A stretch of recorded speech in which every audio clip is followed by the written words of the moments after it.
All right, and we are live. So, hello everyone. Welcome to Minneapolis Open round one. We're very lucky to have I am Nubair back. Welcome, Nubair. Thank you. Hello, everyone. Nice to see you again. So, we're going to have coverage of rounds one and four of this weekend's tournament. It's going to be myself and Nubair today, and tomorrow we're going to have Connor Weatherly on with Nubair again. So, hopefully, get some nice coverage of the games. Looking forward to seeing you guys play. Want to do a couple announcements quick. So, we actually have a very exciting event coming up at the end of the month featuring I Am New Bear here.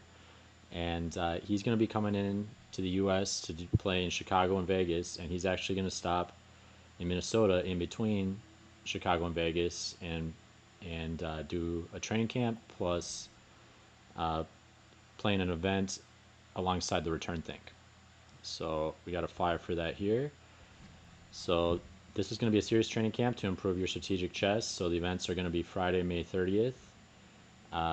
It's going to be Carlsbad theme. We're going to, that essential pawn structure that comes from so many openings. So it's really going to be well suited for all levels. But we are going to have a lot of high rated players there. So it's already got myself registered. Dane's going to be there. Connor's playing. We got Mitch is joining, and we got Eddie registered.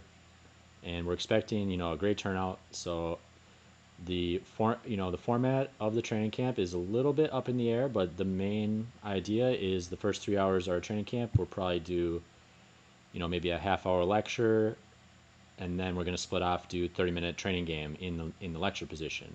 uh, and then what we'll also do is probably divide into three groups for the people that are really interested in playing blitz against New Bear, and they will, you'll skip one of the training games and your group will get 30 minutes of blitz against New Bear just in rotation. So it's going to be kind of a mix of lectures, serious practice, fun blitz, and then we're going to end the night with a tandem simul. So New Bear and National Master Oke, who you guys all also know from the channel, commentating on Thursday nights, they're going to be playing together against everybody. We're going to have a lot of strong players there, so definitely probably not expecting them to have a perfect record with that, but we'll see how many games, if we can get any off of them, uh, between all the experts and other club players that join and against the two masters. So should be a fun time, and we hope to see you guys out there. There also is a deal with the return thing. So then what's going to happen is we're trying to line up a match between New Bear and one of Minnesota's top players, two classical games on Saturday and Sunday, alongside the return think. And so you can actually potentially witness a pro match is our main idea. And worst case, if we can't line up a pro match for Nubair, we'll probably have him play in the main event. That's only USCF rated. And uh, so no matter what, you'll get a good chance to meet our commentator Nubair here. He's going to be our main commentator on weekend tournaments, so we'll probably have him back for Roger Hale if he's available, and some other tournaments if we do weekend broadcasts. Um, so yeah, that's our announcements, and definitely hope to see you guys participating in the events at the end of May. Should be a good time. And with that, I think, Yeah, go ahead. Yes. yeah, totally looking forward to it, to the training camp, to the fun blitz games, and all the activity. For the finally, we are planning to witness it live in person at the club. So I think it's going to be exciting. I'm commenting on their games, and seeing them improve is really something which gives me some pleasant feeling. So it would be nice to see, what they have kept under their sleeves. Some ideas in blitz games might come, and it would be interested to, take on the players and also learn some strategic concepts in Carlsberg structures. And of course, the interesting match, which will be played in two classical games over weekend.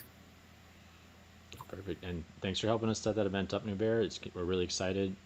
It's also going to be a pilot for bringing in other strong players in the future. We'll probably try to bring in a GM to Roger Hale in the same kind of model. So, the more we can support this camp and make sure it's successful, the better we can show, it's a great event to potentially bring in other GMs, bring in other, cool professional players. So, All right. And with that, I think we Yeah. will get into some of the games. So, it's round one here. We do have an interesting tournament in that it's one huge section, and we got a wide variety of ratings here. So, this round one is pretty mismatched as far as ratings. We got some heavy hitters against intermediate. Uh, so, probably going to be seeing some one sided games, but you never know. We could have an epic upset as well. So, let's check out some of these games. All right, let's try to start with the board one. So we have got Levi Chen playing against the top seed of the event, Andrew Titus. And it started with the King Pawn opening, Italian game, Knight of 6, T3. At 6, many times we see this move to prevent any kind of knight g5 and bishop g5 ideas. So at 6, a preparatory move. And also sometimes if black wants to be very aggressive or play for a win, they can go g5. But okay, this could be risky. White playing, trying to open up the center with d4 in future. So now he's ready for d4, but then g4 is coming. The pawn would be dropping here. So h3 preventing g4. Andrew Bishop g. channeling Gukesh already. Yeah, and we already have some top games in this. I can see a game played by two Soviet grandmasters in this particular position, uh, and it was played recently. It ended in a draw, so it's so look like Levichin can prepare for the game. D4 breaking in the center immediately, and now black has some problems to solve with this bishop. Maybe take and d5 is a good idea. Yeah, it's feeling like White's got a good center. Hmm. So in the game he played e4, and we have d5. And yes, this did help black to now get some fresh air for the bishop. And okay, also in the long run, there's a weakness on d4 to play against IQP, a strategic position advantage for black. Let's put it like this. And this knight is a bit misplaced. Maybe a4 can come in future. Again, the knight has to go back. But right now, okay, there's an idea also to come like this. So he goes knight c5, knight b6. And now the bishop is feeling awkward because the natural square for bishop is to b3. Or as Fisher used to always say, that whenever the pawn is weak on f7, put your bishop on c4 diagonal. And now white cannot do this anymore. He has to leave the diagonal or go back. So bishop b5, knight d4, and black gets a pawn. And if there's no counterplay, I think this position should be easily winning for black, as there are some weaknesses, but cannot be attacked easily or taken advantage of. The knight is hanging. Maybe queen c2 is an idea here. There could be a3 coming in. The pawn looks very, very weak. If knight b3, we have ab2, sacrificing a queen to make a new one. So it looks very good for, I think, Andrew. I mean, Well, it looks like close everything's to winning. going to plan for round one for the one seed, which this is how you want to do it if you're high rated. Just win a clean pawn, no counterplay, nothing really to think about. Just take converting your endgame.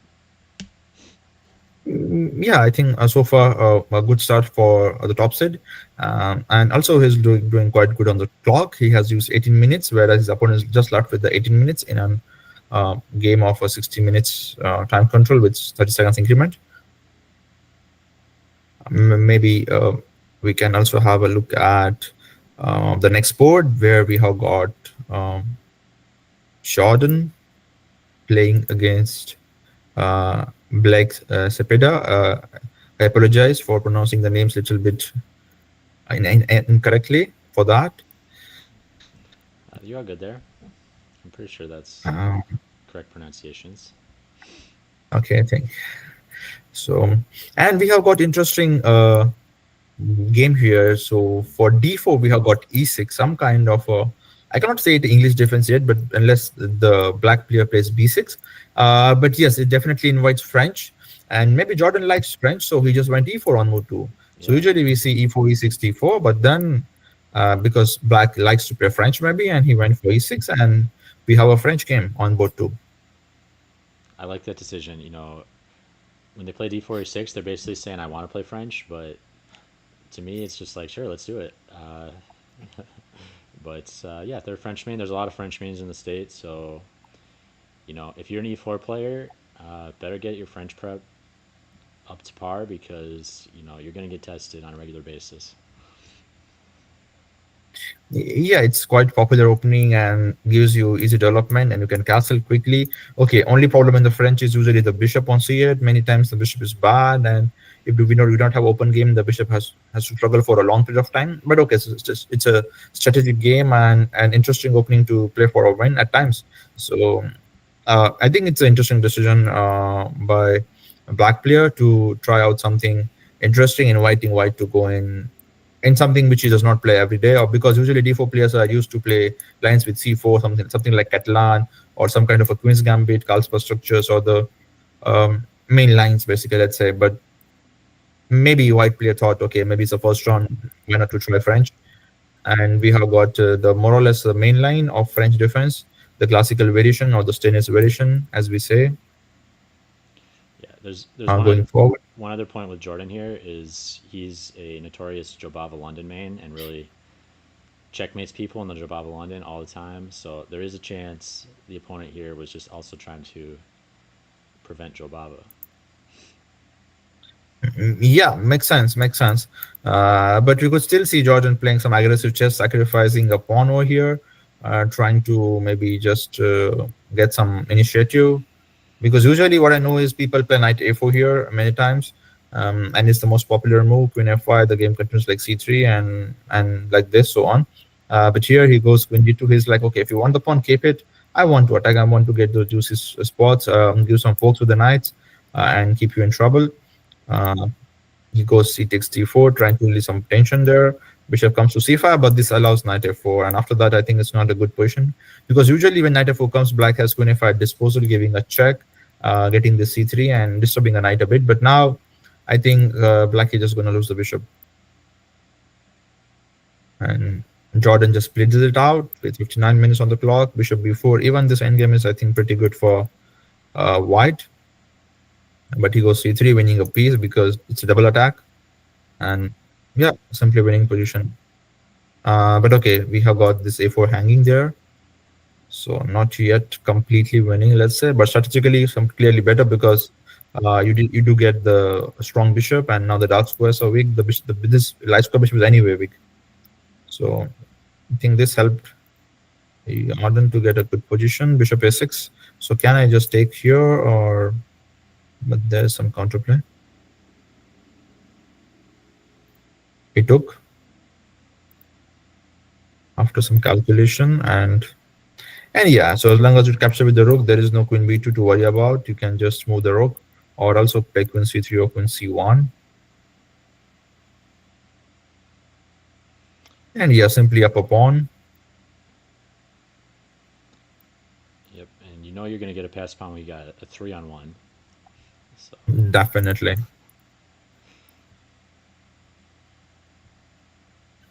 Maybe you could have just started with a4 b5 as well, with bishop d4, or even take and just put rook on e1.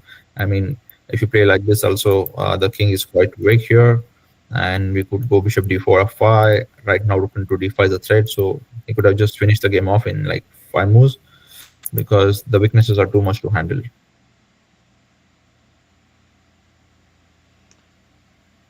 And I think we have update on the game. The game has already finished.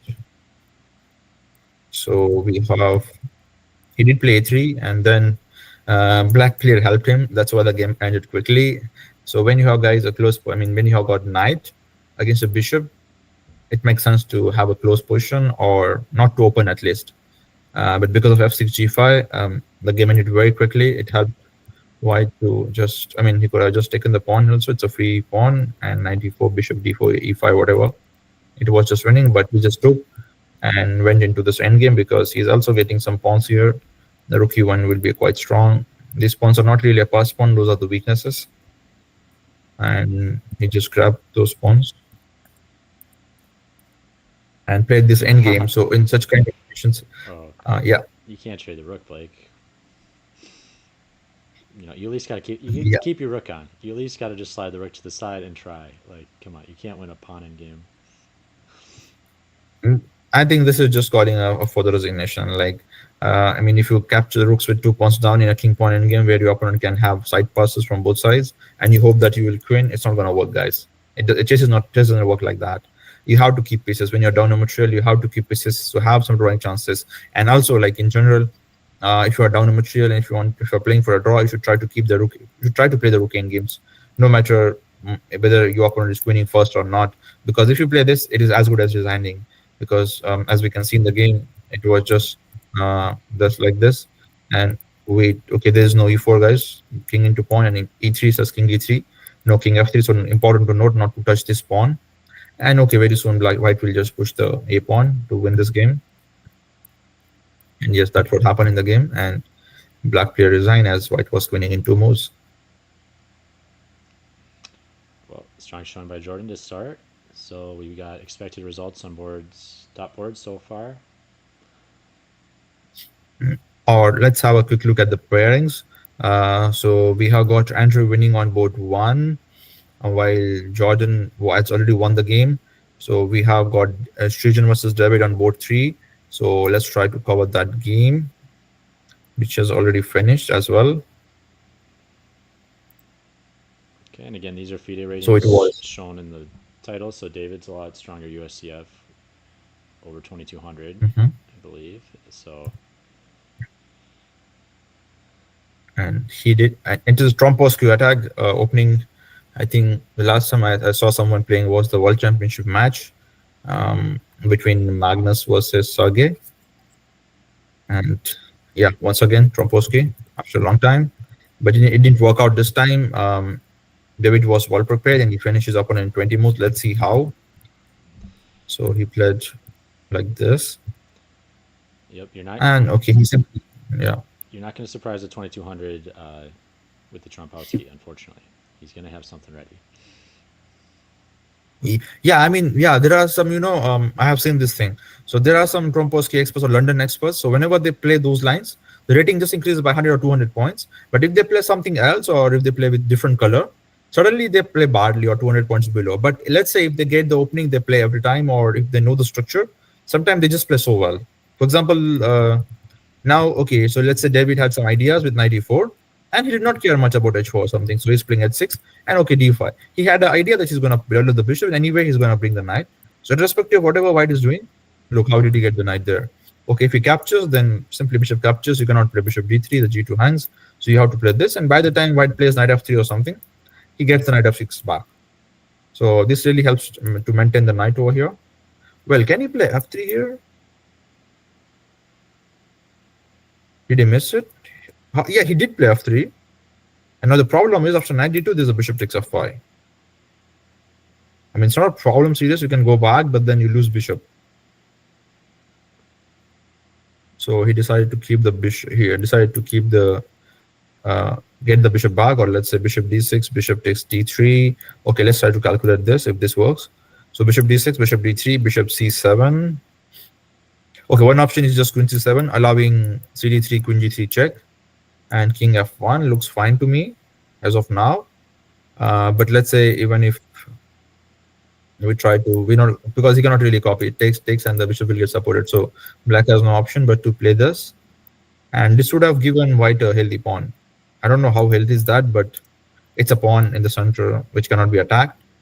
And okay, as of now, I think white is absolutely fine. Maybe just winning because he's up a pawn and the queen is not doing much on g3.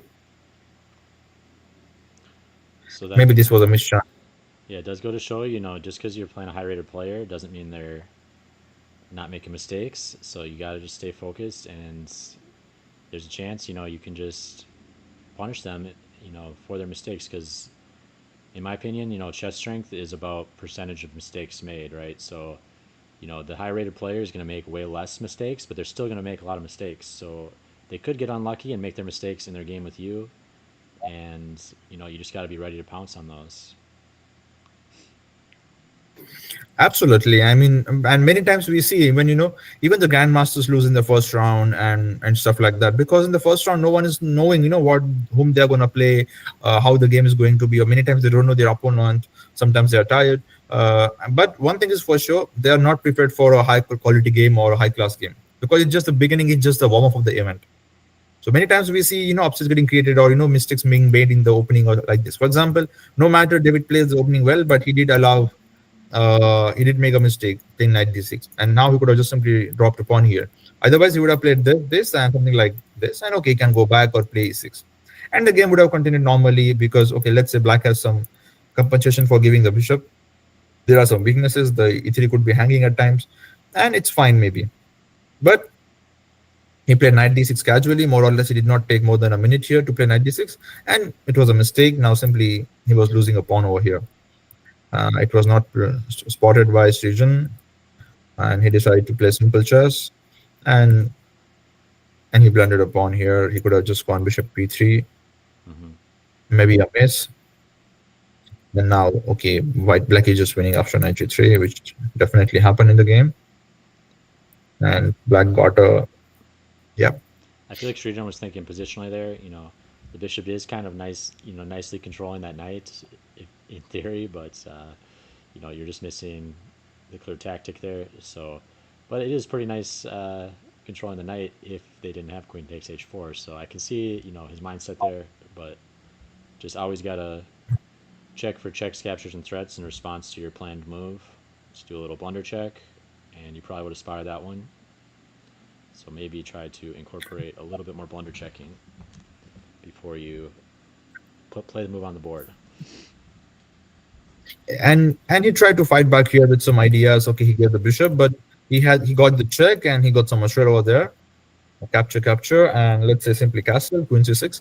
So let's say material count, so 3, 4, 5, 6, 7 for white, and black has got 3, 2, 5, and 6. So white has an exchange and a pawn for a rook. So I won't say it's enough, but it is something to play for, something to fight on. He can play c3 later, but he did not get chance as the g2 was hanging. And after you move the right, simply rook c8, rook c2 is coming.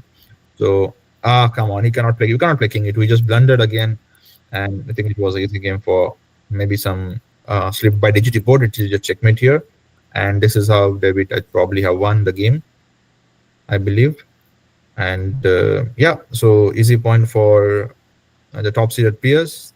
Still, Titus Andrew is playing, and we also witnessed a blunder here after queen d4, queen c2. We were talking about this, and the piece got dropped here because it was a double attack. And this look, even I said it looks fine, but suddenly there's a double attack, and we could see black winning here. Ouch. Well, sharp tactics from Andrew, and Yeah, also kind of show the weakness of you really want to sure. you really want to be aware when your back rank's not connected. That bishop c1 not getting developed led to rook e1 being a hanging piece, and yeah, that's you can see why And connecting the rooks is a goal in the opening. yeah, definitely. And moves like this definitely hurts, because suddenly when two of the pieces get attacked and you have missed the fork or the double attack, then it really hurts. And we could also see on the clock. So he had like 26 minutes. He took 4 to 5 minutes to play this. And after realizing this, and to come out of uh, the shock that you are losing a piece, he took 9 minutes to make the next move. And just thing happen in chess. It could get painful at times. So it's better to calculate and play, because um, such things, blunders could happen, and we need to be alert. And as uh, you said properly, that we need to follow the fundamentals and connect the rook as quick as possible. Look, in this game, this knight has traveled so long, like one move, two move, three move, and we just kept on improving the knight. But he could have simply connected the rooks or just gone bishop e1 or something. And again, he could have just kept the bishop safe, or something, or let's say just go knight e4, because the real weaknesses are on the king side in black's camp. So I think this would have been a better idea to go and try to play on the king side. Uh, but somewhere probably still he's dropping a pawn here, and that's what bothered him not going there. But I would have still gone knight d3 and try to sacrifice a pawn and try to generate some counterplay with queen h5 or some sacrifice over here. Let's say bishop d3, capture, capture, and okay, if your opponent captures with the queen, oops, maybe we cannot make moves in the broadcast. Let me refresh once. Yeah, so I was talking about uh, knight c5 or knight e4 here, knight b6, bishop back, takes, takes, and okay, let's say something like bishop d4. We can go queen h5 and some sacrifice on knight g5, or if I'm not wrong, maybe we can even do here and some kind of a queen here. So for this, we have got queen here and some ideas. Okay, I'll just show that. So this is not a draw by checks. It's actually winning for white. Okay, sorry, there's no bishop c4, but something like this could have been played, trying to sacrifice or go queen h5, or in case of a queen d4, maybe some kind of a bishop e3. Just try to sacrifice all the pawns and go for an all-out attack. This would have given white some chances, because anyway, if you have, let's say you're playing high-rated player and you have got isolated queen pawn, and you try to defend it anyway, he's going to kick your knights, disturb your equilibrium, and eventually win the material, like happened in the game. He lost the pawn, and immediately after that, he lost a piece. Yeah, and it seems like a simple tactic, and it kind of is, but it does remind me of, I think any strength can blunder that. Reminds me of Karpov blundering that against I think Larry Christensen. Some shock queen e1 that's just fork two pieces that were hanging. And it's like, oh, loose pieces drop off. So you do got to be hyper aware. Being hyper aware that when you play queen c2, rook e1 is now hanging, and being aware of that on both sides, I think is another rook b1 is also a lot of times hanging in a shock fashion. You can play like queen h4 check, and then queen e4, and you're forking rook b1 and something else. I think happens fairly often, and it's not intuitive, because you feel like, hey, that's how's he getting at this piece? It's on my back rank. It's way behind my entire army, but you know, rooks can still be loose on the first rank, even though they might not seem that way. Very well said. Absolutely. Now let's try to jump to the other boards. So we have witnessed till this, and we have got. Let's try to figure out the board for player. So we have got. I don't know how to pronounce it. Can you Okay, help me with this, please? that's National Master. Okay, Okay. and he is So playing against Ryan Elling. yeah, Ryan Elling on board 4. So let's go to see this game, and uh, I think this is the with the right timing. So let's put it like this. So National Master is having 17 minutes. Let's see from the beginning to understand it better. So it was a queen pawn opening, an Indian kind of position, d5, knight d2, and again some kind of a Trompowsky because it's getting transposed to bishop g5 lines. Yeah, give me some Chompowsky Or we vibes, can, but oh, this is okay. Okay is white. That makes sense. Okay loves to play the Torre, so he's probably trying to transpose to Torre lines. yeah, or also we can call it Torre attack if this happens later. The famous grandmaster from Filipino used to play this.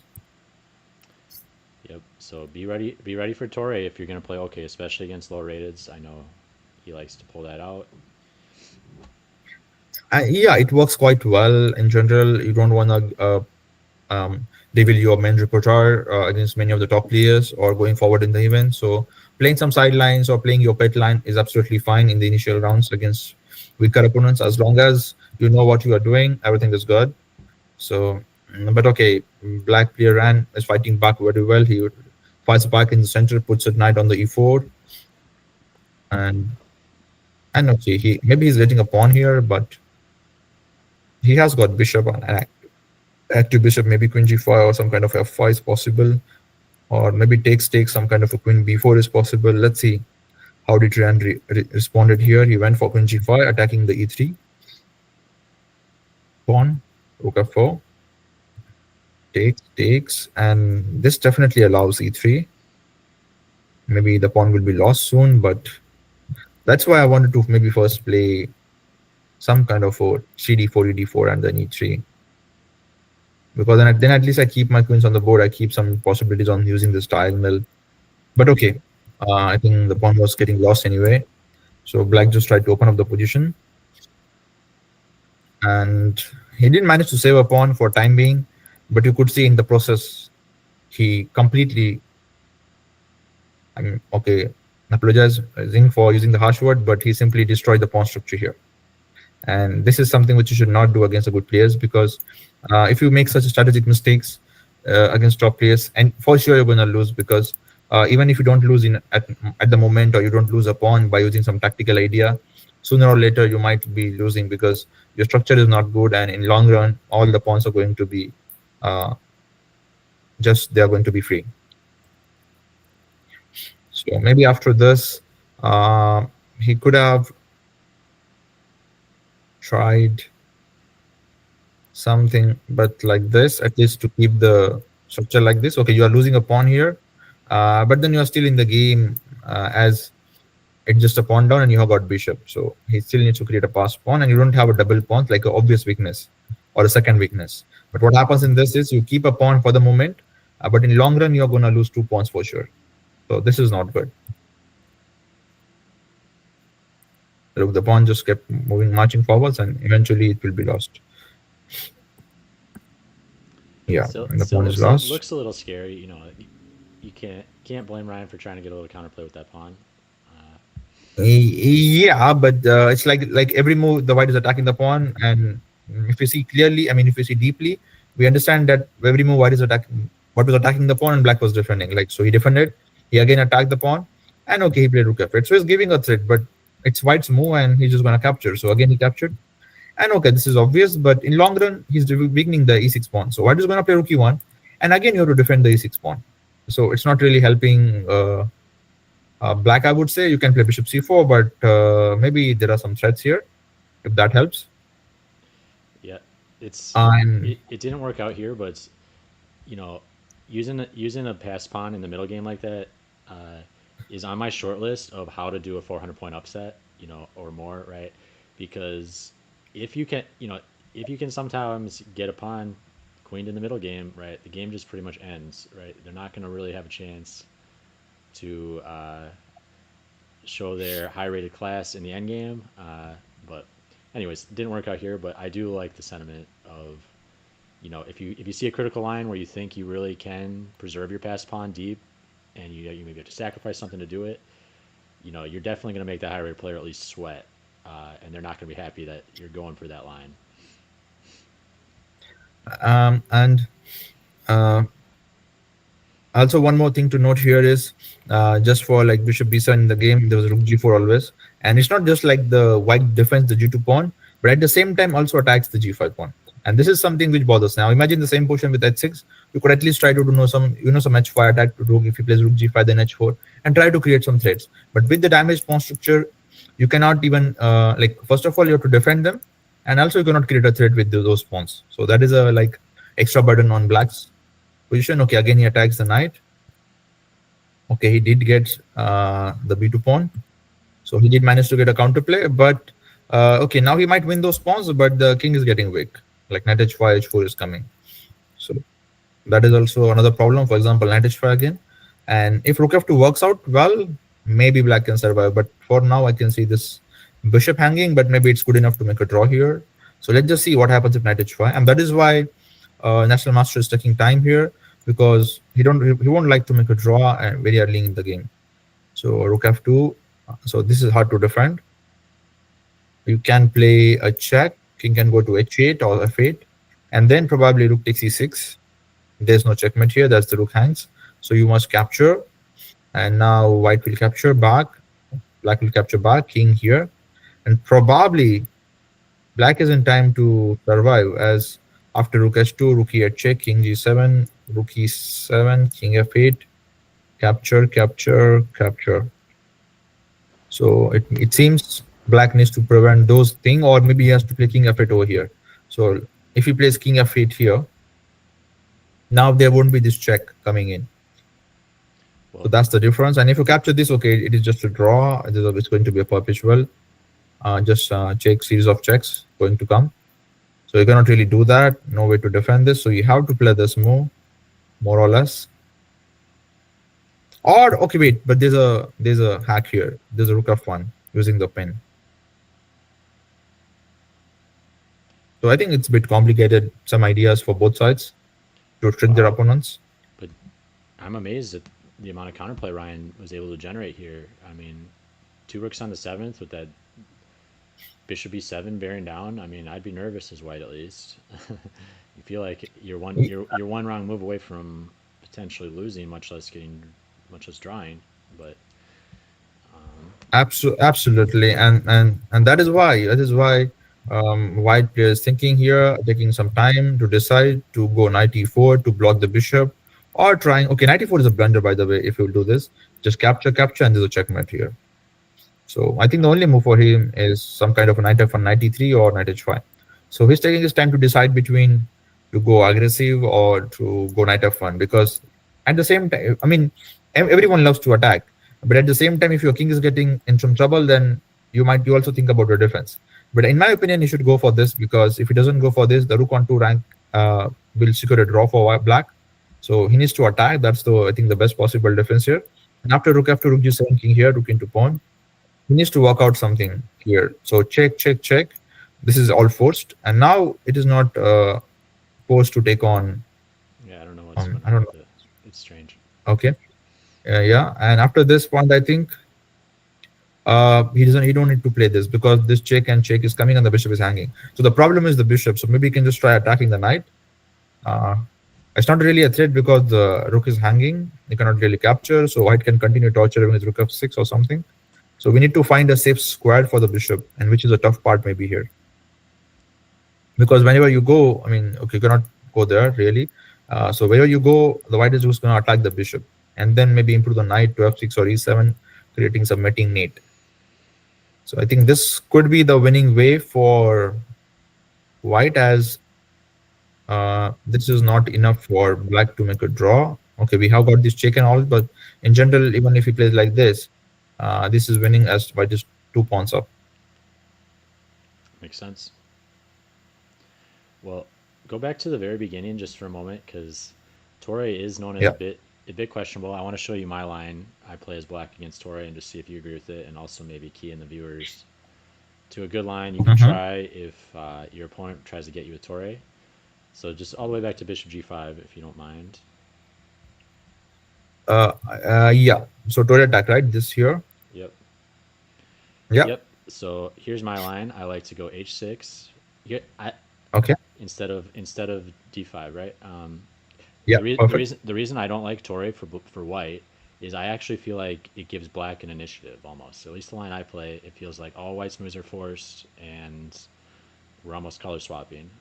So H6, they almost always play Bishop H4, right? They don't want to give you the bishop pair, and then I play C, Absolutely. and then I play C5 immediately. Yeah, it's So very good actually. It's a very good way to counter the Tory attack. I'm putting a question to that pawn. They almost always play E3, right? Hmm. Because they don't want to give up their center or whatnot. Center. Yep, I take on D4 first. So I take once immediately, Okay. and they usually take back the pawn, and then I play Queen B6. Pawn. Yep, Yep. And and that's in my opinion, you that's can all. also keep the pawns. Okay, keep them. That would be like some additional pressure. But okay, in this line, the bishop is out, so it's not a big deal. So you can continue. Yeah. Yep, and now they have a couple moves. I think some people might play B3 here. Some people might play Queen C1. Some people might play Knight BD2. But and do your own research from here. But to me, it makes sense. And there's a couple lines where I actually had a game against Dane. He dropped a full rook, you know, out of the opening, which is shocking, right? Especially a player that strong. So it's they're already playing with fire in this position, and it also just makes perfect positional sense. They brought that bishop out too early, so what does that do? That reduces their flexibility, but also weakens b2. So, queen b6 is now positional, right? So every move is not only kind of has some initiative, it's also positionally congruent with good chess. H6 you're making them put the question to the bishop, pull it off that diagonal. Which diagonal do you want to be on, or do you want to give me the bishop here, and I'll happily play queen takes f6. So that's a good question right there. We're breaking down their center. We're getting in c5 and c takes d4, so that's amazing. And we're playing queen b6, which, yeah, you're bringing your queen out in the opening, but you are exploiting the fact that they soften b2, and now they're going to have to waste a tempo in some way defending b2. So you kind of got a free development move that way. And yeah, definitely not winning for black or anything like that, but I think if you pick this system up and Tory players see you playing it, they might pick something else for that game, because I don't think they'll be too happy to play against this. Definitely, I really like this line as a black to fight out Torre or challenge Torre, because white is not trying to place or take center control at the beginning, so it makes sense to attack the center immediately, right? Like c5, and okay, whatever he plays e3 c3, we can go queen b6, knight c6, as you said, and all the lines where black is capturing the bishop f6. Yes, sometimes the structure is getting damaged, but black gets the bishop pair, and if you see objectively in Torre or the Troposky attack, this is the only active piece of white, like which gets developed or which enters the black's territory, or the fifth rank of the board. And if white is giving that active piece for the knight, I think it's a good deal for black in general. So I think if you don't know this is a very good recommendation by Chris, which you can follow. Also, I would like to add, you can play queen b6 directly, keeping more tension here and taking at the right moment, because white is not going to take any time. So you can even put more pressure on this pawn just by keeping the tension. And if they take, okay, the bishop is getting developed first. So it's nice, but both lines are, I think, good for black And let me in show general. let me show one other thing too. We can just use this board, even though Yeah. it happened in another game. Just show the Trompowsky starting position. Okay. So Tori and Trompowsky kind of related. You just have we included knight f3, e6 or not? So if you think about it, Trompowsky is probably maybe a little worse than Torre. Probably Actually, I think they actually end up getting better positions, so I want to say it's better. But it gives black more options. They already know. Okay, I know what's up. I can start to go for my setup, starting move two. But what I like to actually play here is c5 as well immediately. So I play c5, and Yeah. because you're basically in a lot of lines you're gonna get to play queen b6 and hit that b2 pawn again. Although a funny story about this, because since I'm such a principled player, I love the most principled openings, total main lines. I was kind of devastated at a certain point to realize white can play d5 here, and now I'm playing Benoni as black, which Benoni has not the most principled reputation, but Bishop g5 is very poorly placed against the Benoni, so Yeah. it's a good Benoni. So at least, but I used to, I thought, oh man, I've got two c5, it's the coolest tech ever. Like, I got some tech against Trompowsky, and I only realized like 6 months later I'm actually a Benoni player now. So I was like, oh. Absolutely well said. The bishop on g5 looks very awkward when you compare with the Benoni, and we can even keep the bishop with knight e4. And if bishop goes to h4, I mean the lines could be even dangerous for uh, white, because queen a5, queen b6, and there is no defender here suddenly. And let's say if you just blunder like b3, you're already in very big trouble. Like the bishop g7 is coming apart from that. I mean, this is also coming. You're just gonna lose full rock here. But even it could get very difficult to defend at times, because if you have to play c3 as white to defend the b2 pawn, then obviously two things had gone wrong in the opening, and that is definitely developing your bishop before knight, which is a basically breaking the principle. In general, we should try to develop the knights before bishop, and there is a reason why we say that there's a principle, because then such things won't happen. If you develop your knight before bishop, then this will not happen ever, Yeah, I and want to that is why such questions are difficult for white, and needs to play something like e3, and still there's a queen b6 and some problems. Yeah, I want to add one small piece of nuance to that, because I totally agree. But there's actually a principle: not only knights before bishops, but your least important piece to develop usually is your queenside bishop, and it's because Mhm, that's the most flexible piece. You can always adjust it based on your opponent's setup, and mhm. it softens it softens b2 or b7. So you want to go knights before bishops, and then you need to move your kingside bishop in order to castle. So that's also makes sense. But you'll see all the time, and if you think about it, a lot of times, you don't know where you want to develop it. You want to do it based on where your opponent is. So that's why these openings like Torre or Trompowsky are a little bit anti-positional, because it's your most flexible piece and you're committing it move two or move three. So you're really conceding that flexibility from the start. And one more point is why knights before bishops too. It's because bishops a lot of times can actually contribute in a significant manner from the starting square, right?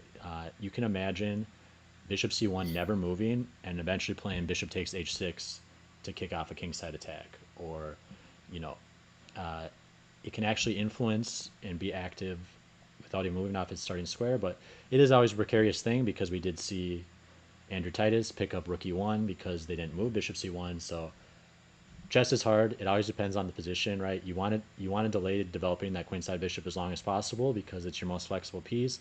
But you also have to be careful if you haven't if you haven't developed it, your rooks are disconnected and can be vulnerable. So yeah, chess is hard, but that's some principles to think about. Absolutely, or at least we can put like this: that chess is not an easy game to play on. Like it's easy to learn, but it's very difficult to play because there are got lots of principles, and if you break one principle, then you have to compensate for the other. If you do, even if you move a pawn, which is a good move, like for example, even if you say you play e4 and move on, yeah, it's a good move at the moment, but at times we have seen, it creates weakness at d3 and f3. I mean, of course, later we'll move these pawns and something. But as we say, every pawn move creates a weakness. So we need to be very, very careful about moving the pawns, especially.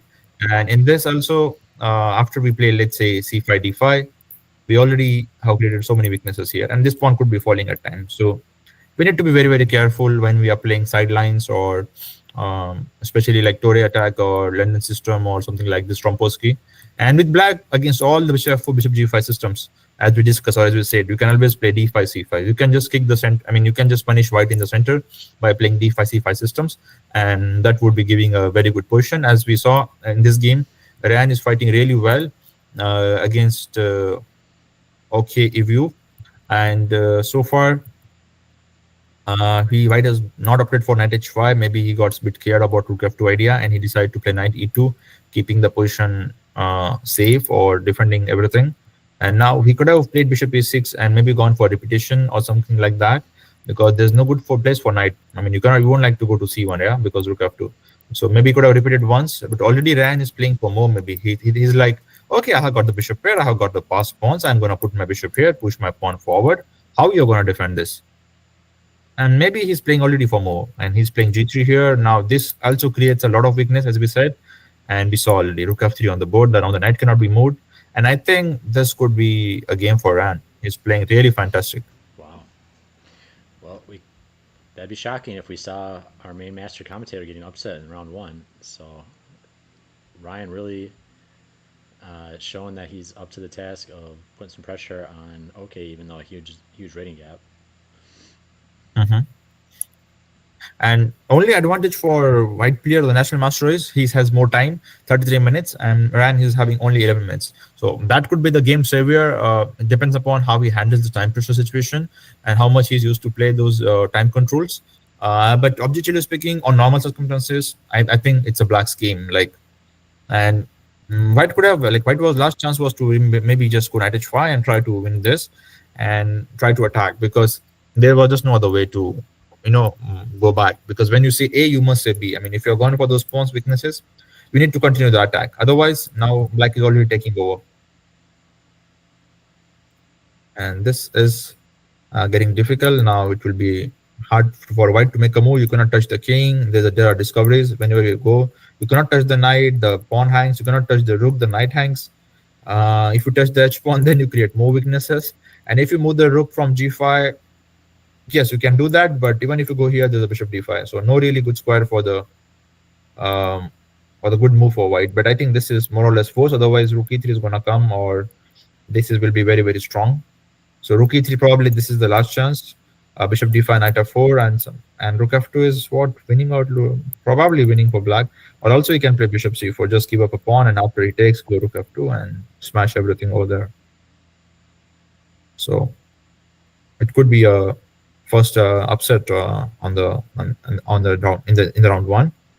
We have got Dan playing, and he is down to 1 minute as per the clock here. Let's see who is playing. Yeah, so this makes sense because Dane was helping us set the broadcast up while his clock was ticking. So, yeah, he lost a lot of time doing technical support. My gosh. So and his hard work has paid off. He's winning here. Uh, but less time on the clock. Let's try to understand what happened from the beginning. He's playing Miguel, back off. So e4, e5, bishop's opening. Bishop e7, not allowing any knight g5. For example, if you play knight f6, there's knight g5 possibility. So just preventing that. d4, takes, knight e5. Okay, bishop goes back. d5, immediately striking back in the center. And he plays castle, keeping it safe for the king. Capture, knight f6. And yes, and now the white cannot save the bishop wherever he goes. Black can take and simply castle. So simply getting a very good position out of the opening. Castle, bishop f4. So far, very sound game by Dane. f5, f4. If this comes, okay, he's going to win a piece here. And he got a piece. Also, very systematic here, not giving any chance to take on c7. Cold-blooded.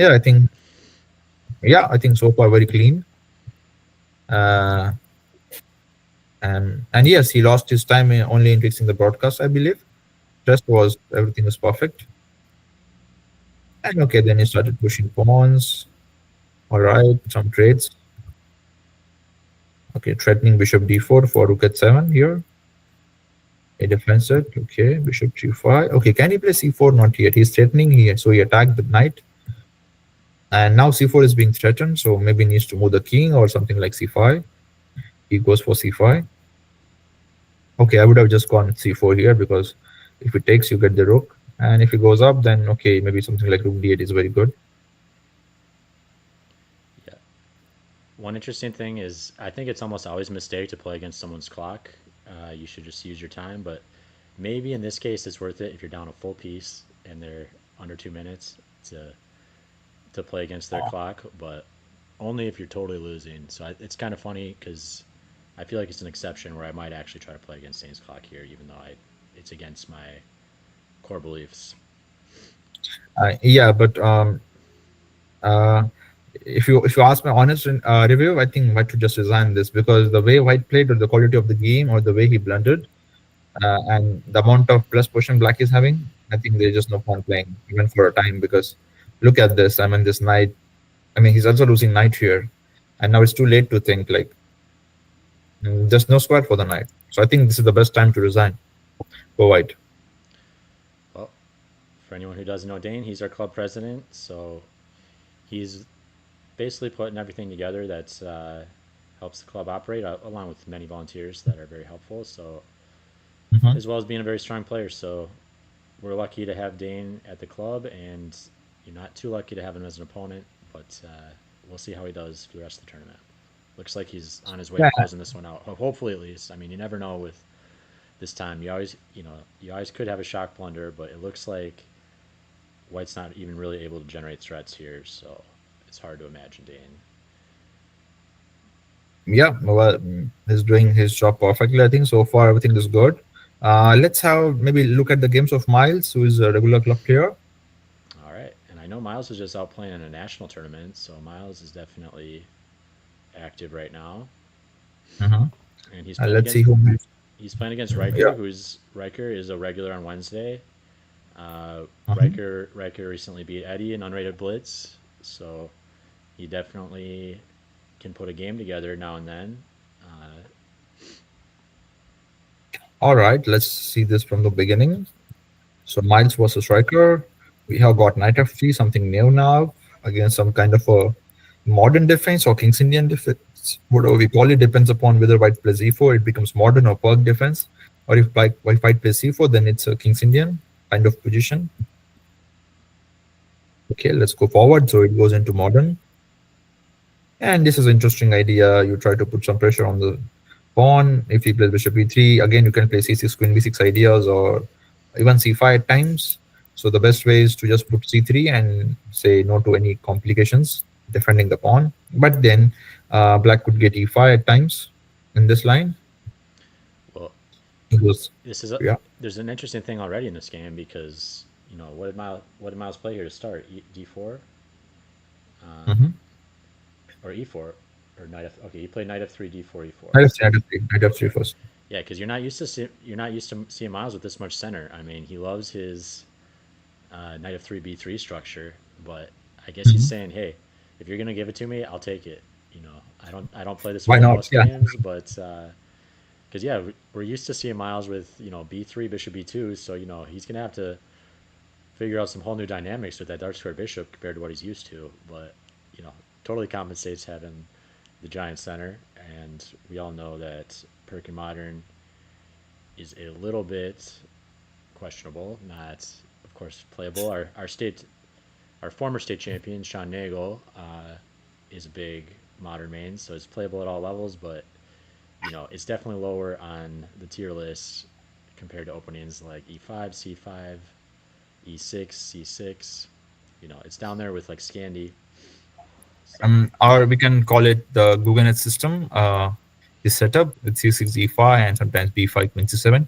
Also, Aronian has played it a lot in the period of 2015 to 2020. And before that, I think the Bologan was the expert of this line as a black. yeah, one other funny Um, thing is though, usually you see the high rated player kind of playing modern, right, trying to get winning chances with black. But here we see the low rated player playing it, saying, you know, I don't care that I'm low rated. I'm gonna play hyper modern, and let's see what you got. yeah, if you like something, you like something. I mean, it's your love. That's it. I mean, and you play the same. I mean, it doesn't matter then whom you are facing the world or you are going against the best player in the world. I mean, even we have seen Magnus Carlsen many times playing a modern defense or the Pog defense against the kids. I mean, kids. I mean, these 250 people. So many times he's playing such openings against these youngsters to get them out of the prep or to try to give them chances so that he also gets chances to win as a black. Um, and also, I think at the serious tournaments, I have seen Kramnik playing this in the 2013 candidates, where he was supposed to win with the black pieces to qualify for the world championship match. So many times we have seen top players playing or the world champions playing this opening to play for a win as a black, and I think it's a good choice because it is a little less explored and less analyzed by um, players of all kind.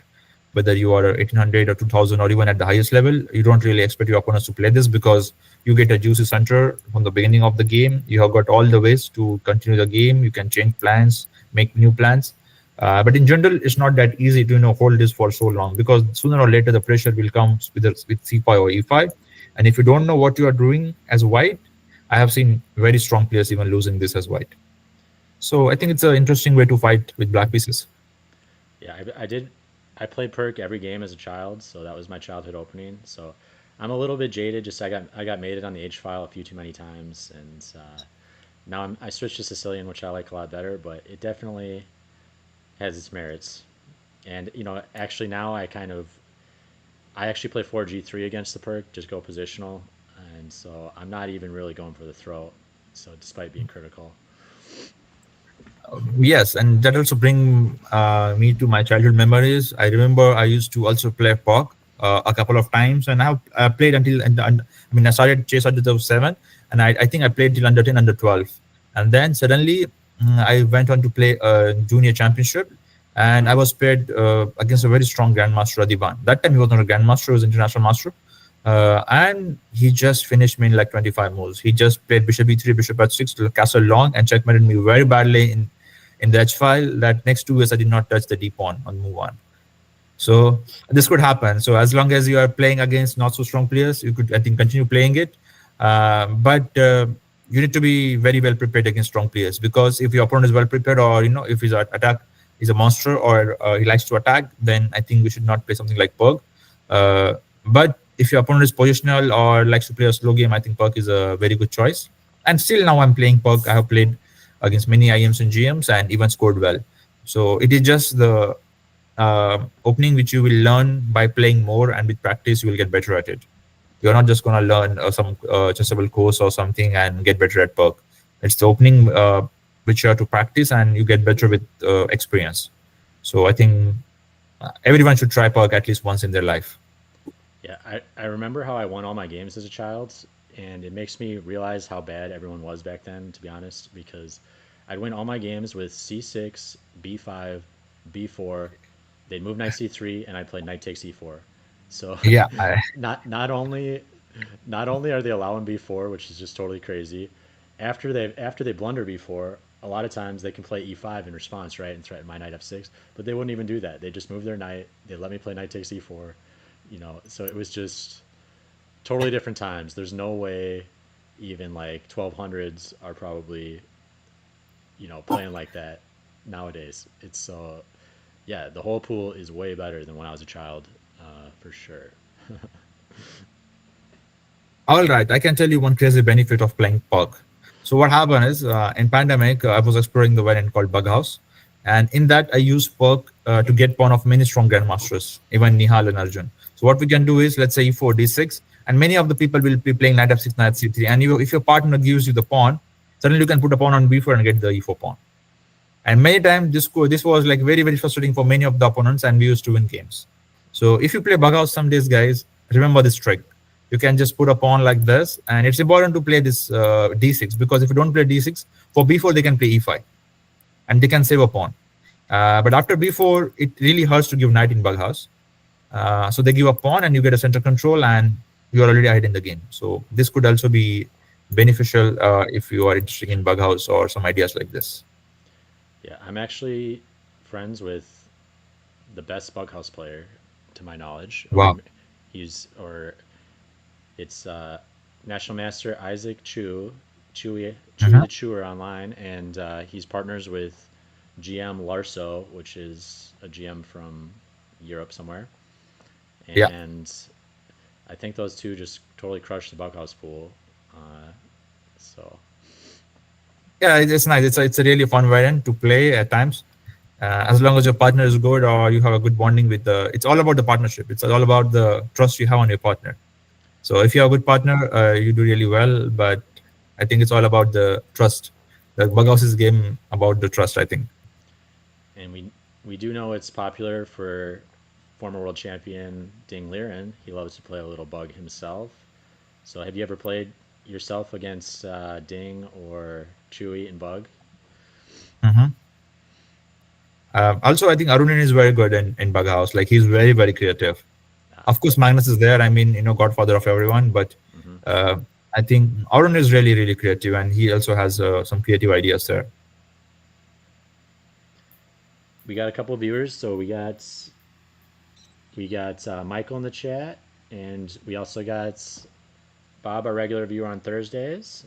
Uh, Appreciate you guys watching. Michael also doing commentary on Thursdays, so Huh? thanks for tuning in. Yes. Hello, guys. If you have some demand of if you want to see game of some of your friends, let us know. If we will try our best to get that game. Right now, we are looking at the games between Miles and Riker, where Miles has decided to go long castle as his opponent played short castle to create some imbalance. And we have F5, Queen E7. And this pawn is going to be dropped here. And yes, Miles is a down a pawn right now. Wow. So we're seeing the beginners uh, really putting the screws to the top rated players in round one, not giving them any easy games between this game and OK. And again, here the basic principle was broken. Instead of playing something like rook e1, developing your rook from h1 to e1, or trying to exchange the active bishop, Miles just played f5 carelessly, like in like 30 seconds to 1 minute time, and he just lost the e4 pawn. And now he cannot do anything. Nothing much can be done because then the e3 would also be hanging. And gf5 is being a threat, winning a second pawn, so he had to capture on g6, finishing all his counterplay or any kind of attack if there was any. And now he plays rook d to e1, queen takes e4, and hoping for some kind of a bishop at 6. I don't know what exactly, but hoping for something to happen to make a comeback in this game. But right now, Miles is completely losing this one. There's a queen f4, there's a queen c6. He can simply make double in the e file, and it's a very clear conversion because there are 4 versus 3 here, and there is no counterplay for Miles. Only advantage for Miles is ahead on clock by 25 minutes. So only if that could save him. Well, we were a bit worried here. We got one big section, so it's mismatched first round, and we were worried it's going to be all one-sided stomps, but not the case here. We've got at least two games that are extremely competitive despite a giant rating gap. And look how correctly like the black player Riker is just trying to exchange pieces, keeping it simple. Now maybe when Queen E2 was even more stronger, but okay, there was giving a check was coming, so he even stopped that. Maybe Rook E5 is also a good idea to prevent any kind of H5 and Queen D4 check coming in for the next move. He plays that, fantastic. A3 and simply Queen E2. I mean, his technique is perfect. And he gets another pawn. Maybe H5 is not possible because the H1 hangs now. So maybe Rook G1. And This is getting only crazy. blunder he could make is C5 and blunder Rook like this, but no, he goes 25. Wow, this is getting scary for Miles for sure. Yeah, again 2-3 options here to exchange queens, or he can also try Yeah, pushing pawns. yeah. He He goes plays a queen pretty. e6, very That's systematic. I would play the exact same move in like a second. I mean, got a blunder. When I get to this point, especially if I was playing a high rated player and I was in Riker's position, I am just Mhm. focused on blunder checking. I know I'm winning, and so I want every single move I make, I'm blunder checking. I'm looking at every check and capture in response and making sure I do not blunder because that's the only way I can mess this game up now. And probably the only way to keep this game going is queen g3 because you don't want to allow rook e1 because if this happens, takes, and you have got queen e6 exchanging queens, forcing resignation. So he needs to stop this. Whatever happens, he needs to play something like queen g3. But then there's again rook e3 again. You have to go back, and that will keep making the vice position bad. For example, the game could just end like this: rook e3, queen f2, rook e1, trying to prevent all this. And if you blunder queen g3, it's going to be like this. And again, you have to play something like rook b1, and I think it's very, very bad. So it's not ending immediately, but something like this is, I think, very, very bad for white. And that is why Miles is thinking, because this is the right time to think after very few moves. Maybe he won't be able to even give a threat. So maybe queen d1 h5 is the last idea. And he's taking his time. He just played something here. He played queen d4, c5, and maybe now he will go queen d1. Let's see.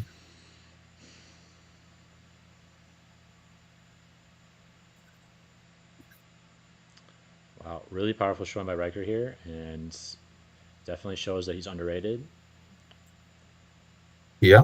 I don't think he's super active in tons of tournaments, so Mm-hmm. probably has a lot of rating to gain here, especially considering I watched him beat Eddie, and now he's having this great performance against Miles. Miles is often, by the way, a winner of the Thursday night tournament, so he's won several Thursday night tournaments, including with perfect scores. And Thursday night is not an easy tournament to win. There's a ton of 2,000 plus players who play every month. So Miles is definitely an extremely strong player. So this would be quite an upset if Riker's able to pull it off. And how old is Riker? Riker's a teenager. I'm not Ah, sure. that's nice. I'm not sure Bright future ahead. his actual Yeah. age. And he comes every Wednesday, plays in the casual Blitz tournament. Yeah, I think the time has come to improve his group. Very soon he'll be. I mean, because he's completely outplaying Miles. Yeah, yeah. He doesn't play Thursdays, so he doesn't have the chance to graduate from Open to Premier. But maybe we can get him playing Thursdays if he's playing this strong. Yeah, definitely. Let's have a look at the game between Kyler and Naga. Let me just get them. Where? Yep. So this is board 7.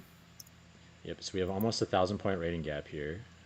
Kyler Yes. playing extremely strong lately, 2,100 plus, Uh-huh. and but you never And know. we are on French. Naga could be extremely underrated. It could be the round of upsets. Just all the giants getting slain. But Mhm. Let's try to understand what happened in the game. So E4. Okay, wait, what's happening? Okay, so it was a French and exchange French by Naga, trying to keep it simple.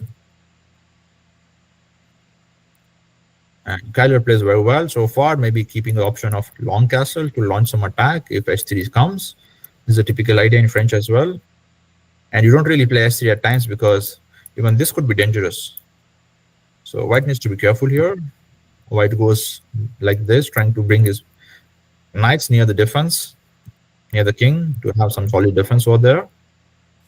23 f6, b4, g5, and here the attack is going on. Yeah, this is a little bit what I'm talking about with the whole pool getting better. I mean, white is like 1200, and from what I can see so far, they're playing pretty positional chess. You can't imagine white ever blundering b5, b4, and knight takes e4, right? They're playing just another level of chess, and it's just, every game is going to be at least somewhat competitive, right? I think a huge difference is they'll blunder basic tactics way more often, but they're not just going to roll over and hang pieces and you know do things that are totally blatant. So yeah, every game you need to put some work in, and you can't take for granted even if you're 1,000 points high rated. Definitely. Because nowadays, I mean, people are really improving. I mean, even the beginners are not losing easily. They keep fighting, and you can see. I mean, if even Naga has not played the perfect chess, he's giving some threats. He wants to do something here. He wants to create something. And look here, for no reason now, Keller took on E3. Like the bishop is not doing anything, the knight is not harming anything, but the pressure is getting built up. And for the same reason, he captured. He thought, let's exchange some pieces, maybe try to exchange even queens, and try to play the end game. But look, already the pressure is coming and getting built up. Knight b8, okay, very good idea to defend things like this. But b6, very nice pawn break, a sacrifice. And maybe you could have played a6 simply, I mean, like this, and tried to keep it tight down there. But he decided to open up lines, which is not really a good idea in long term. He could simply go rook b1, try to play c4, but instead he played some kind of a bishop g5. Now this is a little bit hard to understand, but if it's a tactical beauty, then I don't know. Okay, as of now, I'm not able to understand what really he wanted with this, Yeah. or maybe it's just a blunder of piece blunder. Mm-hmm. Okay, he can again play this move, but it's not getting played. Maybe it will be wow. So we have this position 2 times already. If he plays queen e6, it will be a draw. All right. Well, don't do that. I mean, queen That's f6 is there. You can just save the base. And at g4, you can go queen f8. Yeah. By the way, let me just give everyone a little bit of coaching on how to properly claim a threefold, because this is not one that's just infinite, right? So if Kyler did make that mistake and played queen e6, you would definitely want to claim it in the proper manner. And the proper manner is you call the arbiter over and you say, I intend to play threefold repetition, and you just point to the move you intend to make. You don't make the move on the board. You stop the clock, you call the arbiter, and a lot of times you'll write the move that makes the threefold repetition on the score sheet. But make sure you're claiming it properly, because you will get some opponents who say, "Oh, Mhm. you didn't claim it properly, continue," and if you're just out of luck. So, when you realize you're about to make the third move, do not make the move. Stop the clock. Call the arbiter. Absolutely. That's the perfect way to claim a threefold repetition.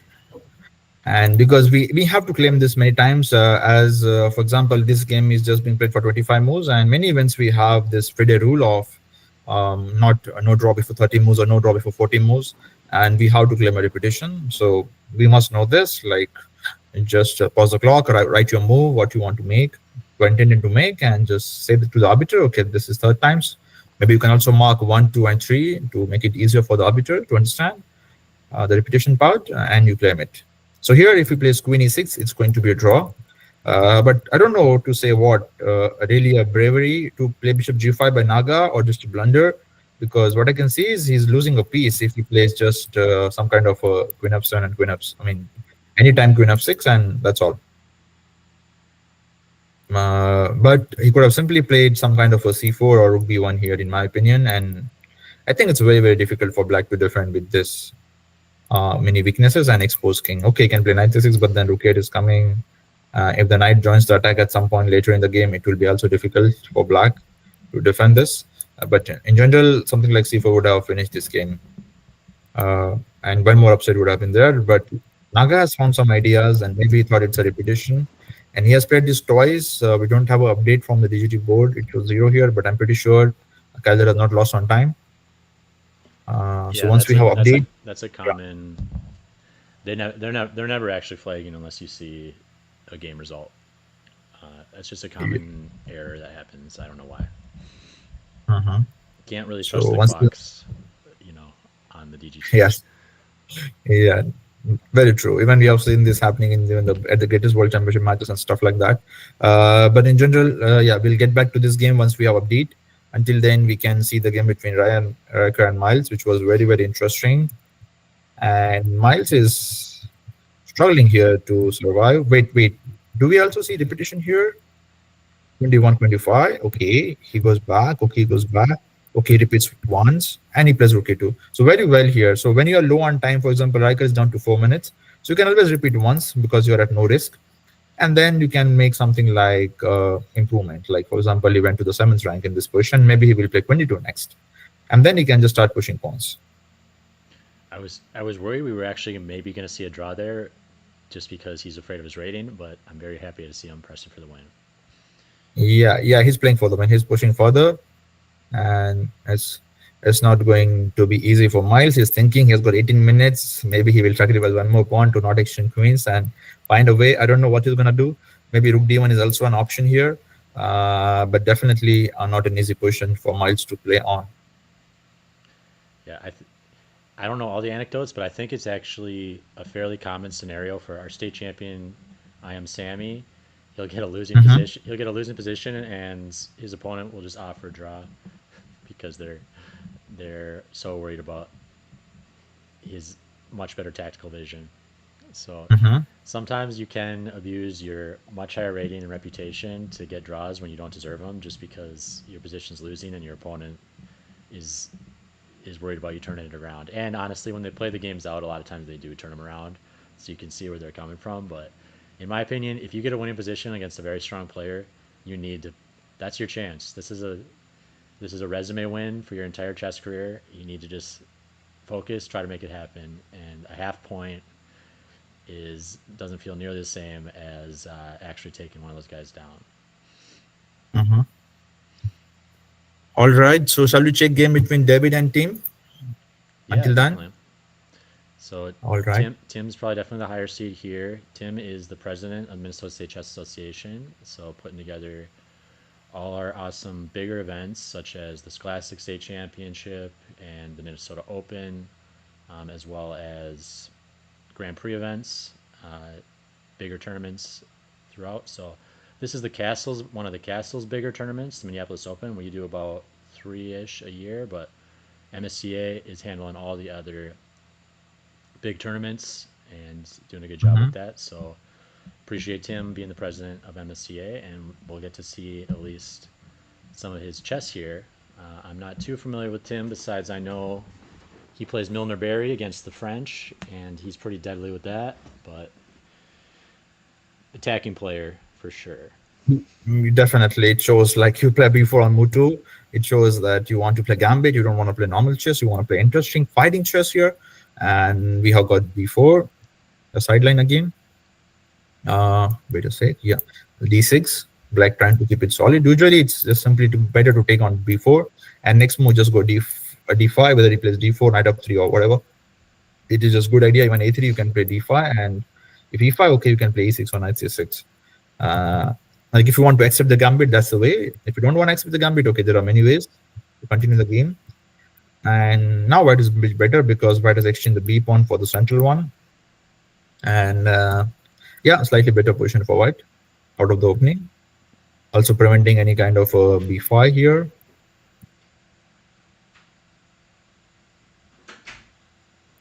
Bishop C4, Bishop G7,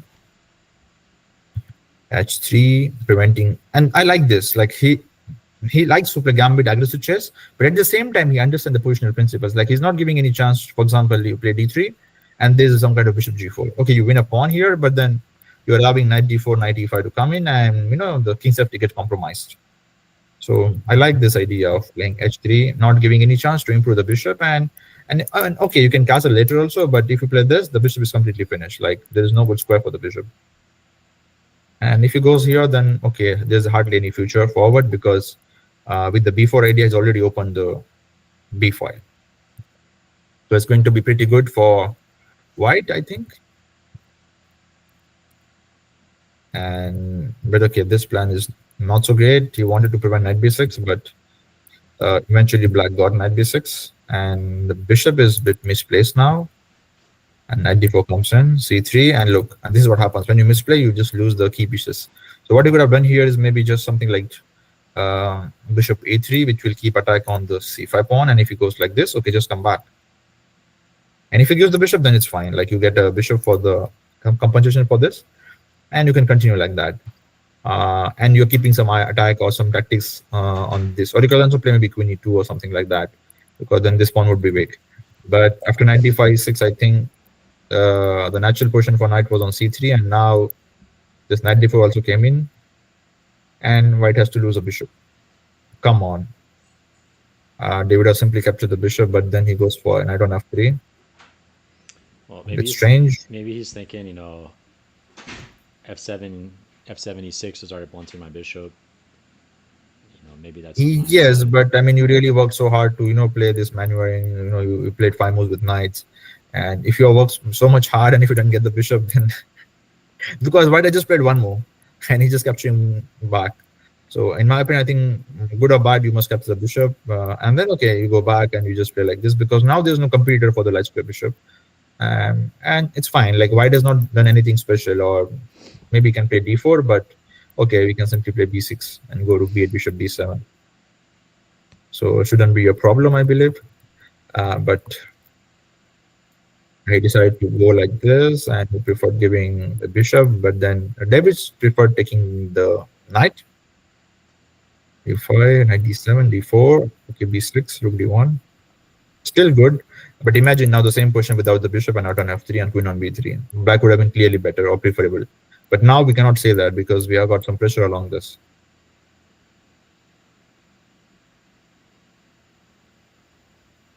Okay, still a fighting game because black has managed to maneuver his knight to d6. So it's not that easy for white to win this or convert here. But if knight g4 and f6 comes, it will be very, very easy. And just time in time, like he's not playing rook e8. He understands that the knight g4 is serious and he goes bishop c8. So it shows David has got some chess skills. And now he just wants to play rook e8 or b5. I think very good game. Yeah. Bishop b3 looks like a tall pawn. Yeah, absolutely. And so he improves it. He's listening to you. And maybe queen g5 would have been better option at some point here. Not giving any chance to, controlling dark square basically.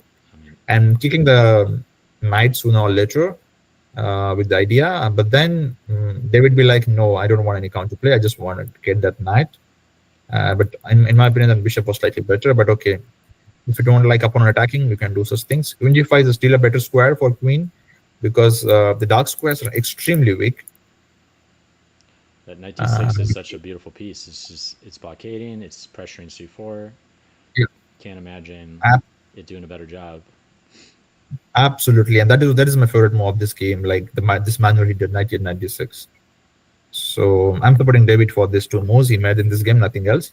And also queen g5, why I wanted, because then you are threatening knight c4, and then we have, let's say, queen c3, we have got knight e5, and there's no f4 after that with queen on g5. So that's why I wanted to play queen g5, so that it gives some threat and makes the bishop again a tall pawn to defend those things. Otherwise, let's say, that's why queen g5 would have been better than d7, let's say. What's David's rating?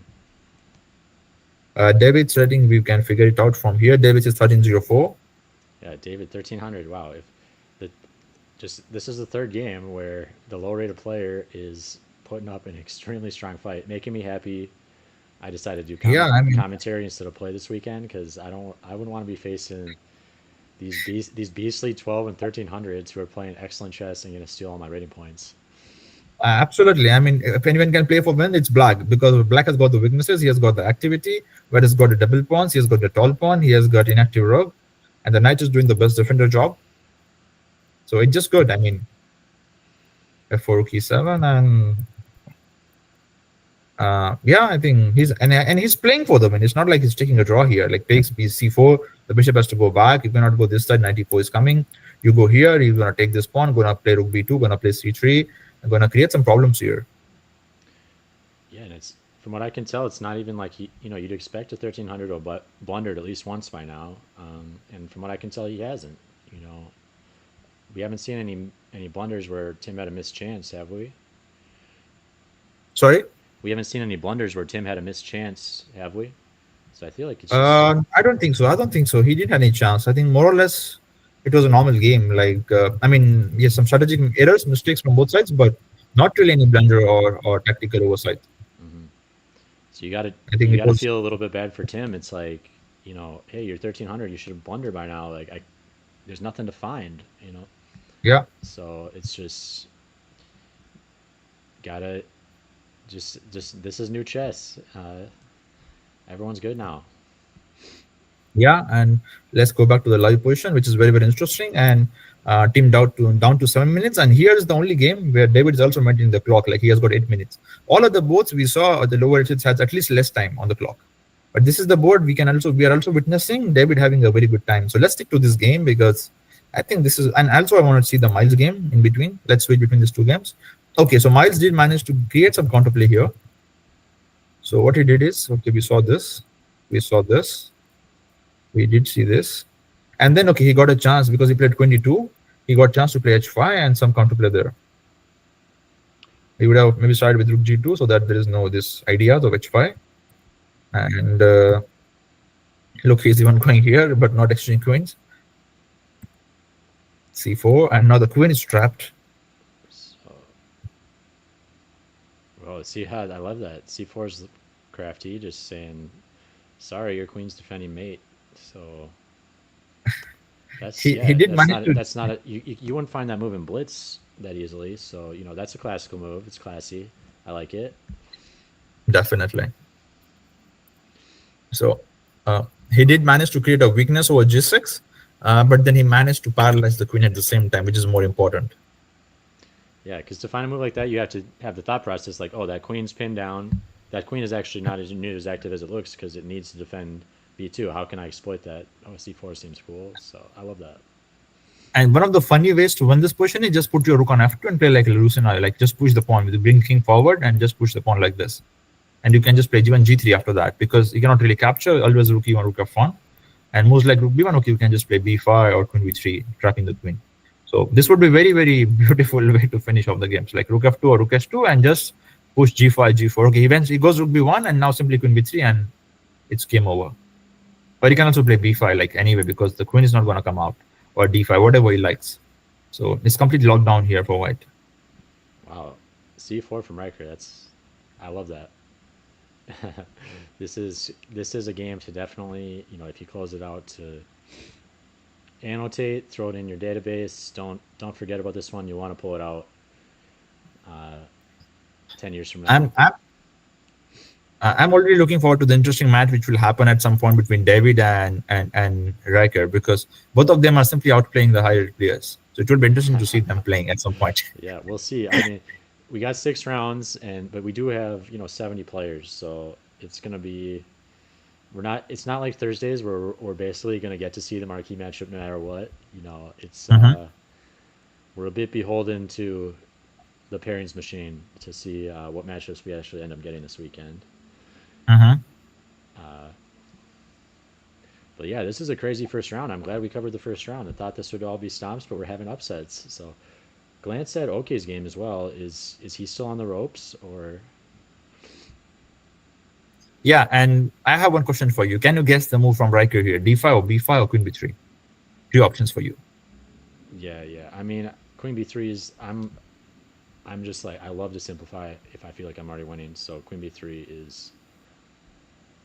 I'm not really thinking about the other moves too much. I'm just wanting to let's do this. He's not going to be able to stop my And outside pass probably that's pawn. what. Uh-huh. And and just because he has three winning ways, and probably that's why he's thinking. He's down to 2 minutes now. He's having difficulty deciding which move to play for a win. And he plays Queen B3. Well done. Good job, Riker. Yeah, you got him right. So yeah, feel a Going bit back feel a to bit bad for Miles having a rough start to the tournament, but yeah, when Riker's playing like this, it's what can you that's do? And yeah, he just made one. He made one casual move, and Riker just took his chance and has been in the driver's seat since. So Mhm. It's quite impressive. And now let's go back to the team versus David game. So we have got bishop back, rook c2, and rook e1. He's trying to exchange pieces here. Very good decision, because if rook b2 and c3 comes, it will be very, very difficult. But anyway, I think if he brings rook a7 and try to make double on the seventh rank, it will be very, very difficult. bit So he slow. plays king f8. He's trying to I activate would the have king. loved to keep. Yeah, Sorry, yeah, go ahead. yeah, a bit slow trying to activate the king. So following that principle, but you know, probably need to use the piece activity, right? Yeah, I mean, rook is probably very, very strong and just winning, because then this is like too much to defend. Like, you make move like this, there's a c3 also coming in, or even if you put rook behind this, it's very good. If you, I mean, if you exchange, if you play king f8, yes, you do keep winning chances, but then chances are less, because then the king is going to come like this after the trades. So it's better to keep two rooks on the board to have better or clear winning chances.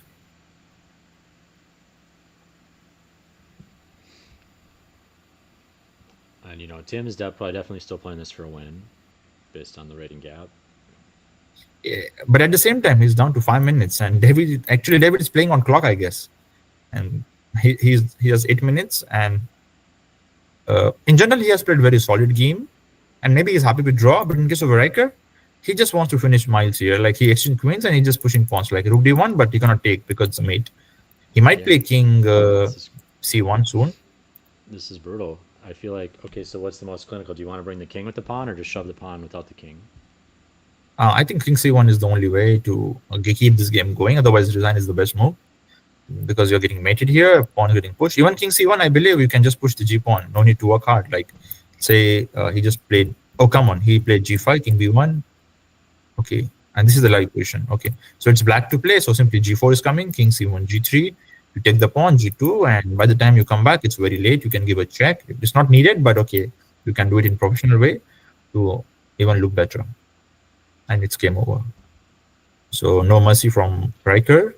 So just shoving the pawn there is going to be a lot stronger than. Could you also bring the king up with the pawn to be just ultra safe? Yes, I mean, that's also a way, but right now this b pawn is very, very, it's like a beast, which has helped to lock down this king. So we can just use it and just push pawn further. Yeah, He did play king c1. Okay, if he wants, he can give a check, but okay, he's keeping it like the way you said, maybe just rook g6 and push pawn further and get the king like this, which is also a winning here. But in my opinion, this was very fast. If you play g3 or rook c2 first, just push it, he captures, you play g2, he goes back, and you go rook f2, and game over. And I think that's why he's 1300, because he's playing rook f6.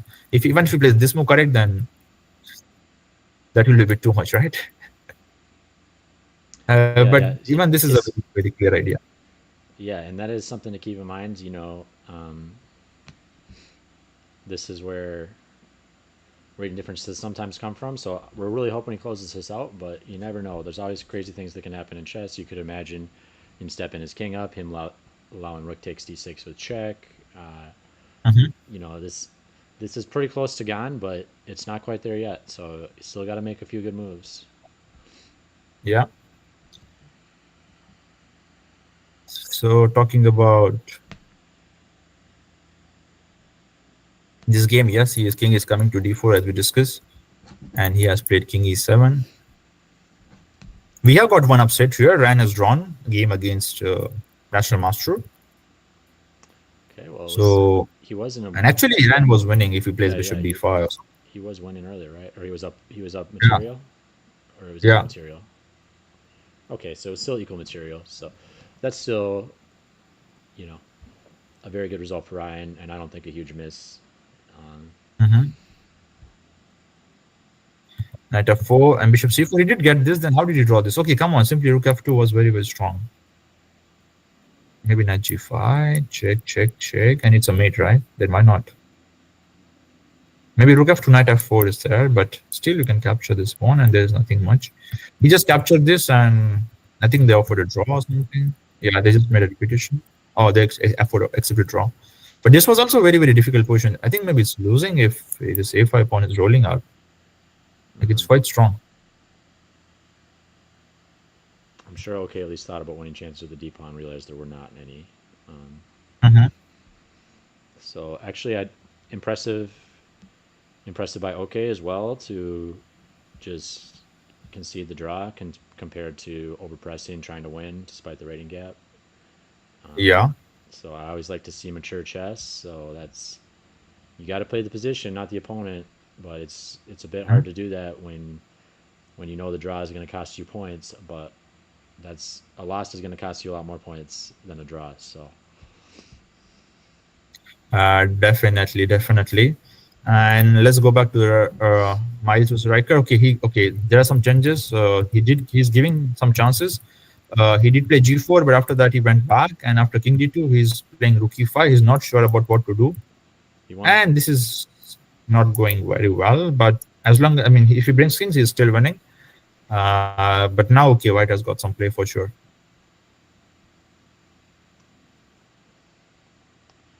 Yep. So let's see. So have we at least touched on all the games, or I'm not sure on that. We can see game. Okay, we have a result between. Okay, we don't have result yet, but some games are stuck. So yeah, this is the one. David game is there. We are seeing this, and okay, we have got also Naga game is there, which is also I think got stuck after this. So Okay. Yeah, we're having I a think little it's bit of better to DGT skip setup issues. We got too many boards, it. but Yeah, but I think yeah we can stick to these two games as of now. just making sure we at least didn't totally skip anyone. I don't think we did. Yeah, I also think the same. Yeah, sorry. So as I said, there's some counterplay with Rook F1, Rook F5. So maybe King G6 is needed here. We got a request from John to take a look at Tim's game for a moment. Sure. There is a 10-minute delay on this, by the way, so everyone knows.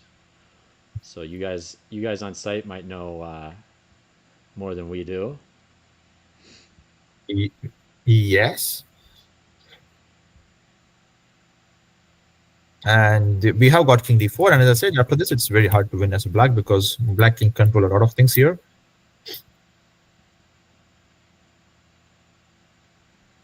King D4, King C3.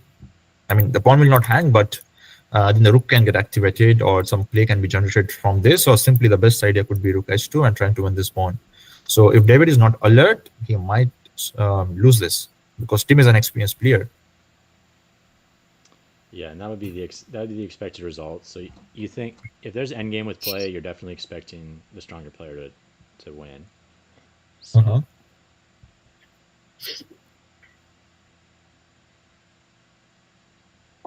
He has got 5 minutes to decide what to do here. But you can already see that it's not that easy for White to play this. But okay, I have one idea here if NB5 is working. So let's see. This is interesting.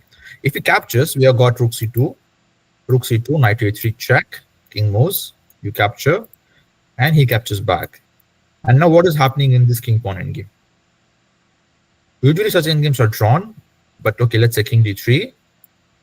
He must capture, and now we have got G5 here. So yeah, probably it's a draw because King C5, King C3, and he cannot win the opposition. So he can, if he wants to draw, he can make a force a draw. And if he goes King E4, what's happening? What's happening if he plays King E4? King C4 is looking very, very scary. So King D6. You play G4, then there's a King E6 and some kind of opposition. So King D4, King E6, this. Okay, so this is going to happen. He has to play G4 if White wants to try to win this. But I don't think it's winning anymore. He can just go F5. And now the point is King D6. King D4, sorry.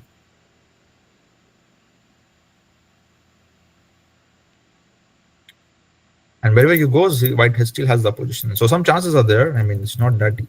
But in my opinion, it should be a draw. But it's not like that it's without any chances. There are some chances. So you have to play King E4, trying to win this. And the point is, maybe this is a draw with the engine or the best play. But the point is here, it's very easy for human or someone like David to go wrong because he's not as experienced or, I don't know his endgame skill. So even if black is not careful here, he could lose this position. You could definitely see that happening. So I need it's, I I think, need to still work on open my for. king and pawn endgames for sure. Um, yeah, king and pawn endgames are not straightforward, but they're very important. And he goes rook b5. It's different. I mean, just going back, not allowing any king c5 to allow anything in this. But he gives a check, and now if he goes here, I think it will be some kind of a problem because we have this weakness.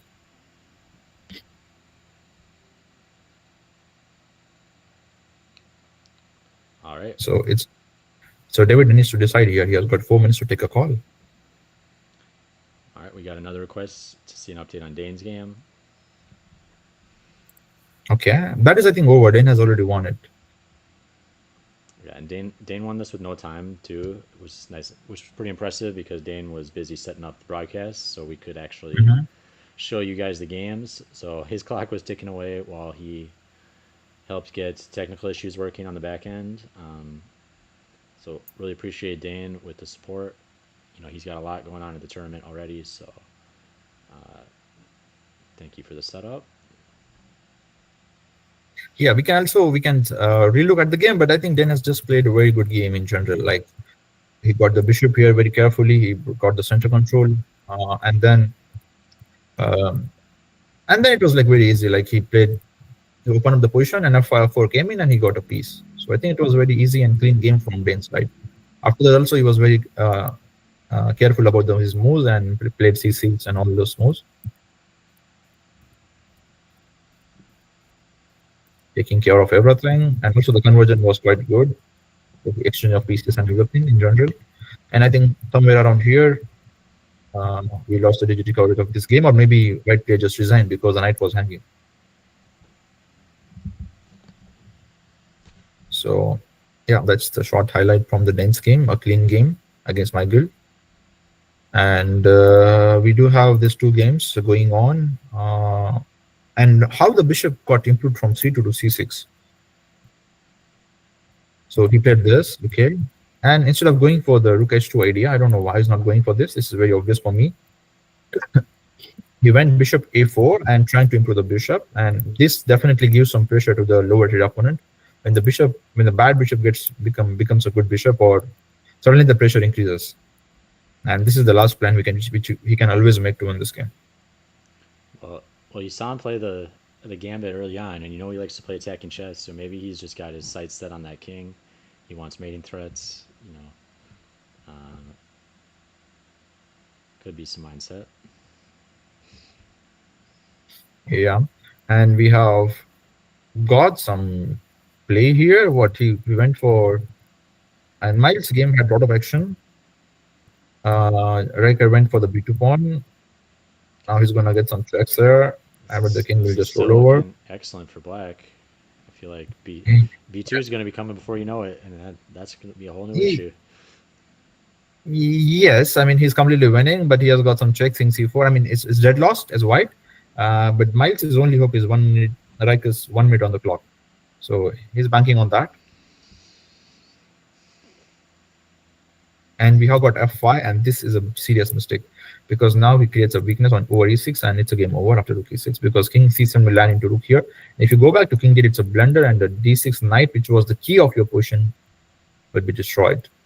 So knight e4 is possible, but then simply you lose c4, e5. I mean, everything comes in, and you're going to lose everything. So now it's lost. And Tim is going to win this against David, where David has very good game, very good position in general.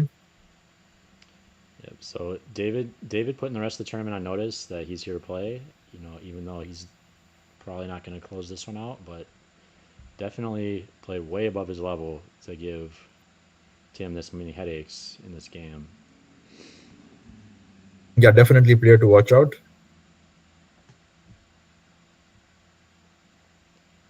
Rook e6, as I said, and yeah.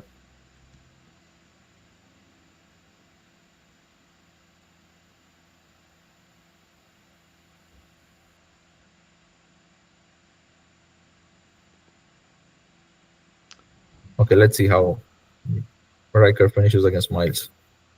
He has got b2. Okay, so he did not give a check. Instead, he went for attacking those pawns. Maybe he could have just played b5 and defended those, because we need to block the rook coming to here. But he went for this, and he's allowing rook into b7 because he just wants to play this, which is also fine. He just want to push this pawn. As long as the rook is not coming to the first rank, there's no problem. Even if it comes, there's no problem. We can go either side and get rook to the first rank. But yeah, now this is the final thing he needs to do. He does that.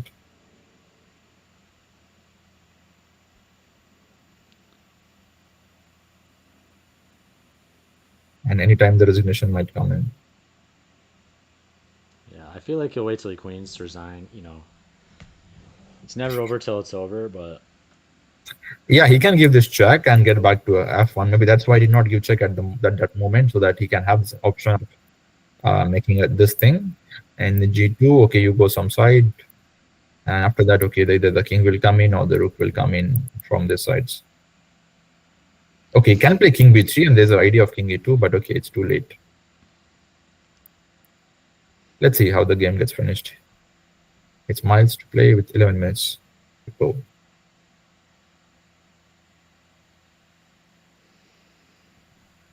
Okay, he went knight e4, trying to win some pawn here, but that will only create problem for him. For example, d6 could also be a quick win here, just threatening a checkmate and winning a piece in 2 moves. So now it's up to the white whether he wants to give some checks, win some material like this, or I mean, this is also very, very clear. Like if you go here, it's a mate again. If you go here, it's more or less losing or mate. And if you go like this, again, you can capture those pawns, push it further, capture this. Or if you don't want drama, just play d6 and get the knight. Yeah. So Miles has resigned here after g3. Very well, I think, game of the day here by Riker. Yeah, Riker, amazing play. And yeah, we're seeing three different lower rated players giving huge heartaches to the high rated players. So, and one actually closed it out here. Riker gets the win against Miles. Then yeah, we have OK conceding a draw, but potentially could have been losing. Yeah, definitely. And then we get Tim at certain points in the game getting outplayed, but ultimately getting the win. So, still have a very interesting first round with kind of all 3 upset results. And then, and also Naga playing quite well, yeah. Yeah, that was a strange piece sack, but besides that, it was a good game. Yeah. Didn't know what happened. Did he repeat or not? It's a mystery, guys. Yeah, I mean, I feel like that was a really well played game overall, but come on, you can't just sack a piece for no reason. It wasn't even tactics. I mean, it wasn't even forced by its opponent. It was more like just kind of hope chess tactics, which classical chess you can't do that. I mean, you better see the compensation you're getting and not just kind of hope for the best. And yes, we do have d6 on the board here, and we are going to have rook e8 next, so he must capture, and it's going to be a win for Tim. So only 2 upsets as of now on top 8 boards. Let's put it like this. Yep, an impressive game by Dame too, playing blitz the whole game, and just kind of doing strategic masterclass there. Yeah. So we should have 8 board solos. So we did Tim, Riker, Kyler, Dane. Okay. And what were the other 3?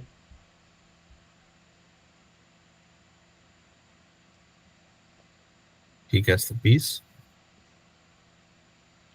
And maybe king c7 will be played. Wait, there's one chance here. If you blunder rook f6, there's a rook a6. Okay, not really a blunder, but okay, again, check, and you can improve it further. Yeah, so this was a simple winning move. But he goes king e7. Now this makes it even simpler because it allows you to give check, capture pawns, push pawns, take at 7. So you can just win in your own way. So definitely David needs to work upon the endgame technique. In the opening and middle game, I think he was very good.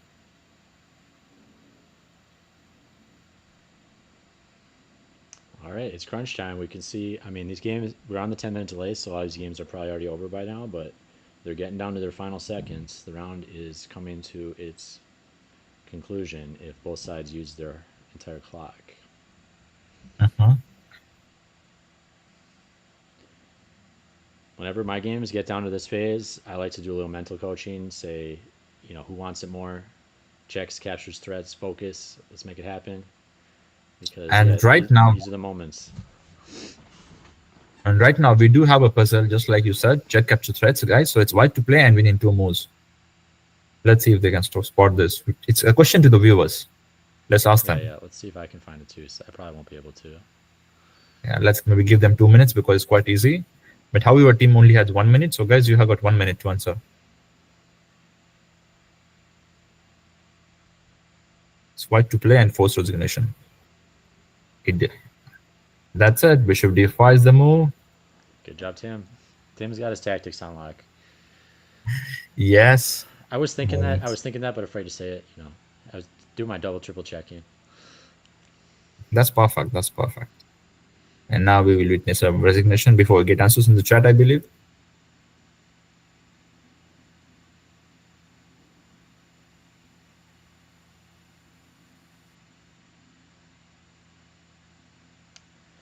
Yeah, that's pretty because yeah, you can't even give your king a square on f5. Rook's gonna x ray through that. Uh-huh. Okay, so he does So, find a way to give himself a square at least. yeah, but now he's gonna lose all those pawns. Rook So up 7, king g6, cf5, and I mean everything is falling. yep, Or also there's other way of doing the same thing. yeah, he's just pieced up at this point too. Yeah. Everything wins here. Equals rook up 7. And also one of the simplest ways also to just capture on f5, because after this you have got, oops, Bishop after this f7 you have check. got Boom. perfect, yeah. So everything wins. Okay, he goes gfy, and probably king h5, rook into pawn and f6, something like this he wants. But rook f5 was definitely the move, which we would have appreciated. All right. Well, MSCA president showing some resilience despite some fierce Mhm. resistance and getting the job done. So great game by Tim. Good job. Yeah, well fought. It was signed. And what time would be the round two? Yeah, round two is I believe at 2. Two, okay. So an hour from now it starts. Hmm. Yeah, our schedules for the weekend it's changed. It's a bit different than the Flyers guys. Sorry, we changed it up a little bit, but it's pretty similar. So we're covering round 1 here, and then tomorrow Connor and Nubair will be back covering round 4. I believe that will be starting at 11:15 a.m. So it'll Yeah, be about halfway through the round. We'll get started, and tomorrow we'll probably also cover some games from some gems from rounds 2 and 3, since we're not going to be live for those rounds. So yeah, just doing 2 streams this weekend. Unfortunately, rounds 2 and 3 is like the middle of the night in India, so it didn't quite work for the time change. But we really appreciate Nubair commenting on our morning rounds. yeah. Thank you so much. And yeah, so he could have again gone something like rook f6, so and made it slightly. One funny mate could have been rook f6. Okay, there's of course this more, and we can capture this. But the funny mate is you go here, he pushes the pawn, and then you again go bishop d5 or bishop c6, threatening a checkmate. And why bishop c6? Because I don't want to allow this, and also we cannot play rook a8 because this is a mate. So this would have been one of the beautiful checkmate if would have played rook f6 check, because generally people will not play this because you lose a pawn and they will try to go something like this, but then you give a check, you block it, and then you try to play like this. It would have been very nice to checkmate with one bishop, but we have got this move, and he's still trying for the stalemate tricks, He's not got giving up. he's seen a few Eric Rosen videos, so Okay.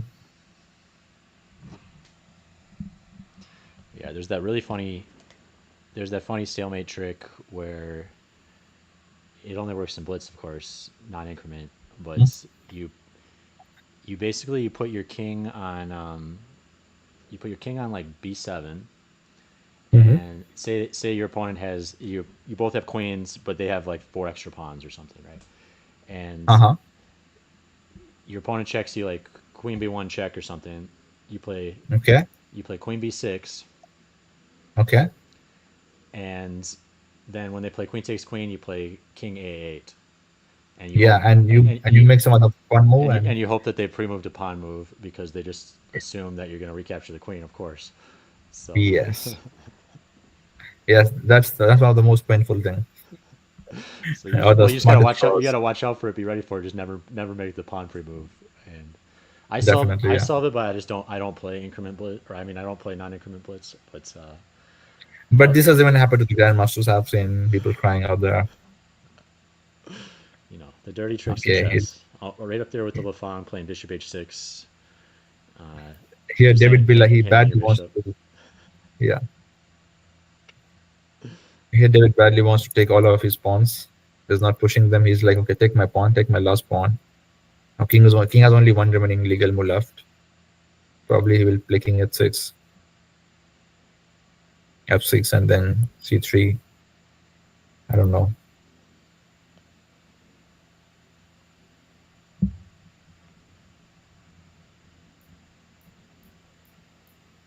Yeah, c3, f6. Okay, king e6 is one option. Going back is one option. Pushing pawn is one other option.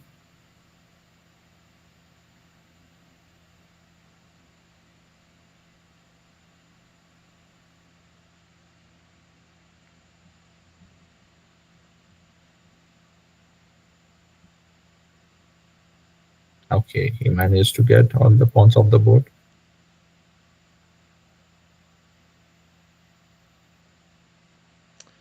Yep, that's gonna be all she wrote. Yeah, Nothing much to play for here. Sorry, Black. You know, there's not even really stalemate tricks left. So yeah, that's what I was wondering. Like, you know, some people just play all the way till checkmate every to game, check but match, yeah. Yeah. you know, that's a good way. That's a good way. You know, if you get that reputation, then you maybe it does help your swindle chances in some other games because your opponents think you're just playing on with no chances, but really they blunder something. Yeah, absolutely. And probably we will witness. Can we guess the mate? Let's play this game. Can we guess the mate? So I don't know where he will go. Okay, he goes there. So Yeah, I would resign here. My philosophy on resign I resign a lot later than most people though. Like I will never resign because my opponent's about to mate me in two. I'll just let them mate me, or if they're about to win a full rook, I'll wait until they actually win the full rook, and then I'll resign. You know, rather than I see your threat, so let me just resign right now because you never know what happens. What can happen? They can execute their okay, it's final going to tactic in the wrong way. okay. It's going to be this or it's going to be this.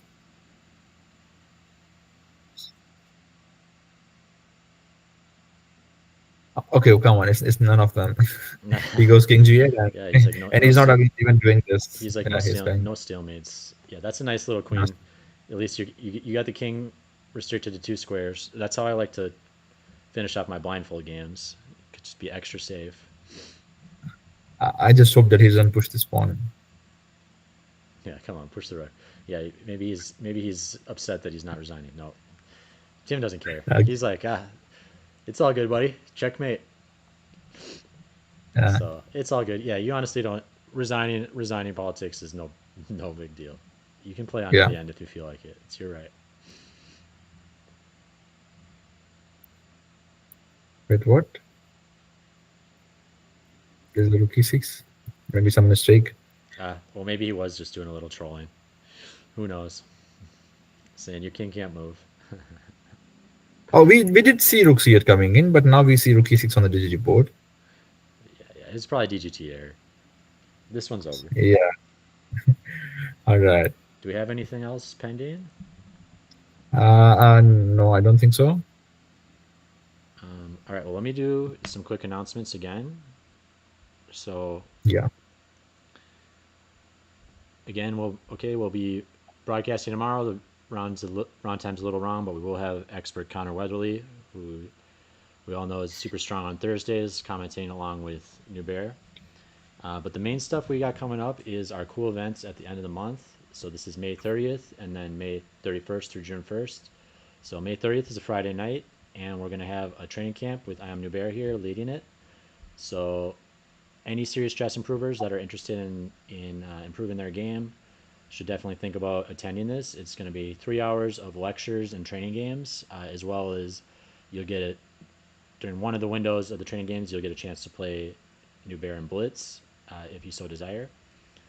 And then we're gonna have a 2 hour simul at the end, clock simul, to make sure it ends in time. But OK and Nubair, our two master commentators, are going to be defending all the boards in tandem, working together. So we'll see how many of our experts can actually take a point off them playing simul. Uh, but it's going to be definitely a tough job for them because we're going to have a lot of strong players there. We got myself registered. We've got Connor coming, Dane's coming, Eddie's coming, as well as some low-rated players like Mitch has signed up, and I know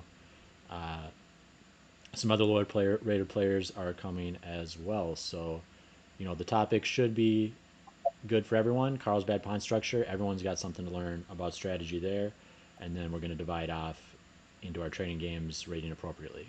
So this is a pilot too for potentially bringing GMs in during Roger Hale and the Castle Championship.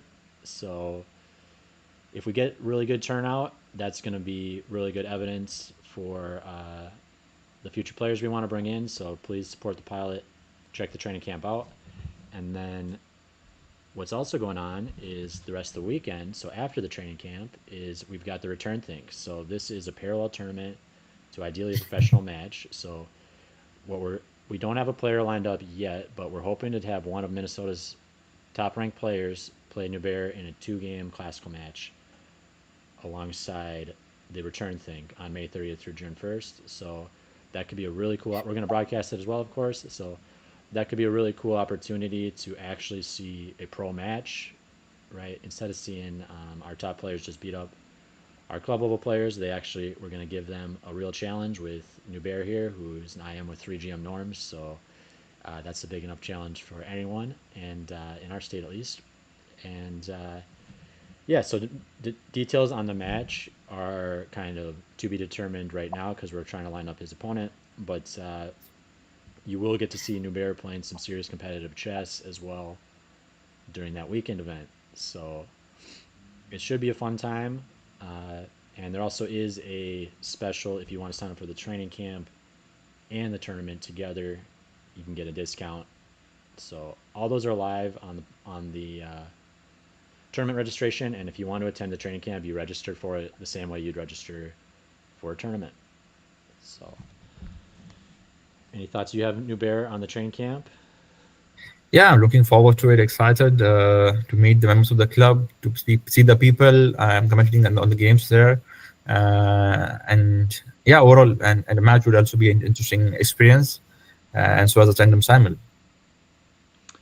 Perfect. All right. And so I think we are going to close it down here, but we will see you guys tomorrow, or really, Connor and Nubair will see you guys tomorrow, and we'll be covering all the games from round 4. So thanks for tuning in today. We really appreciate you guys, and we'll see you tomorrow. Yeah.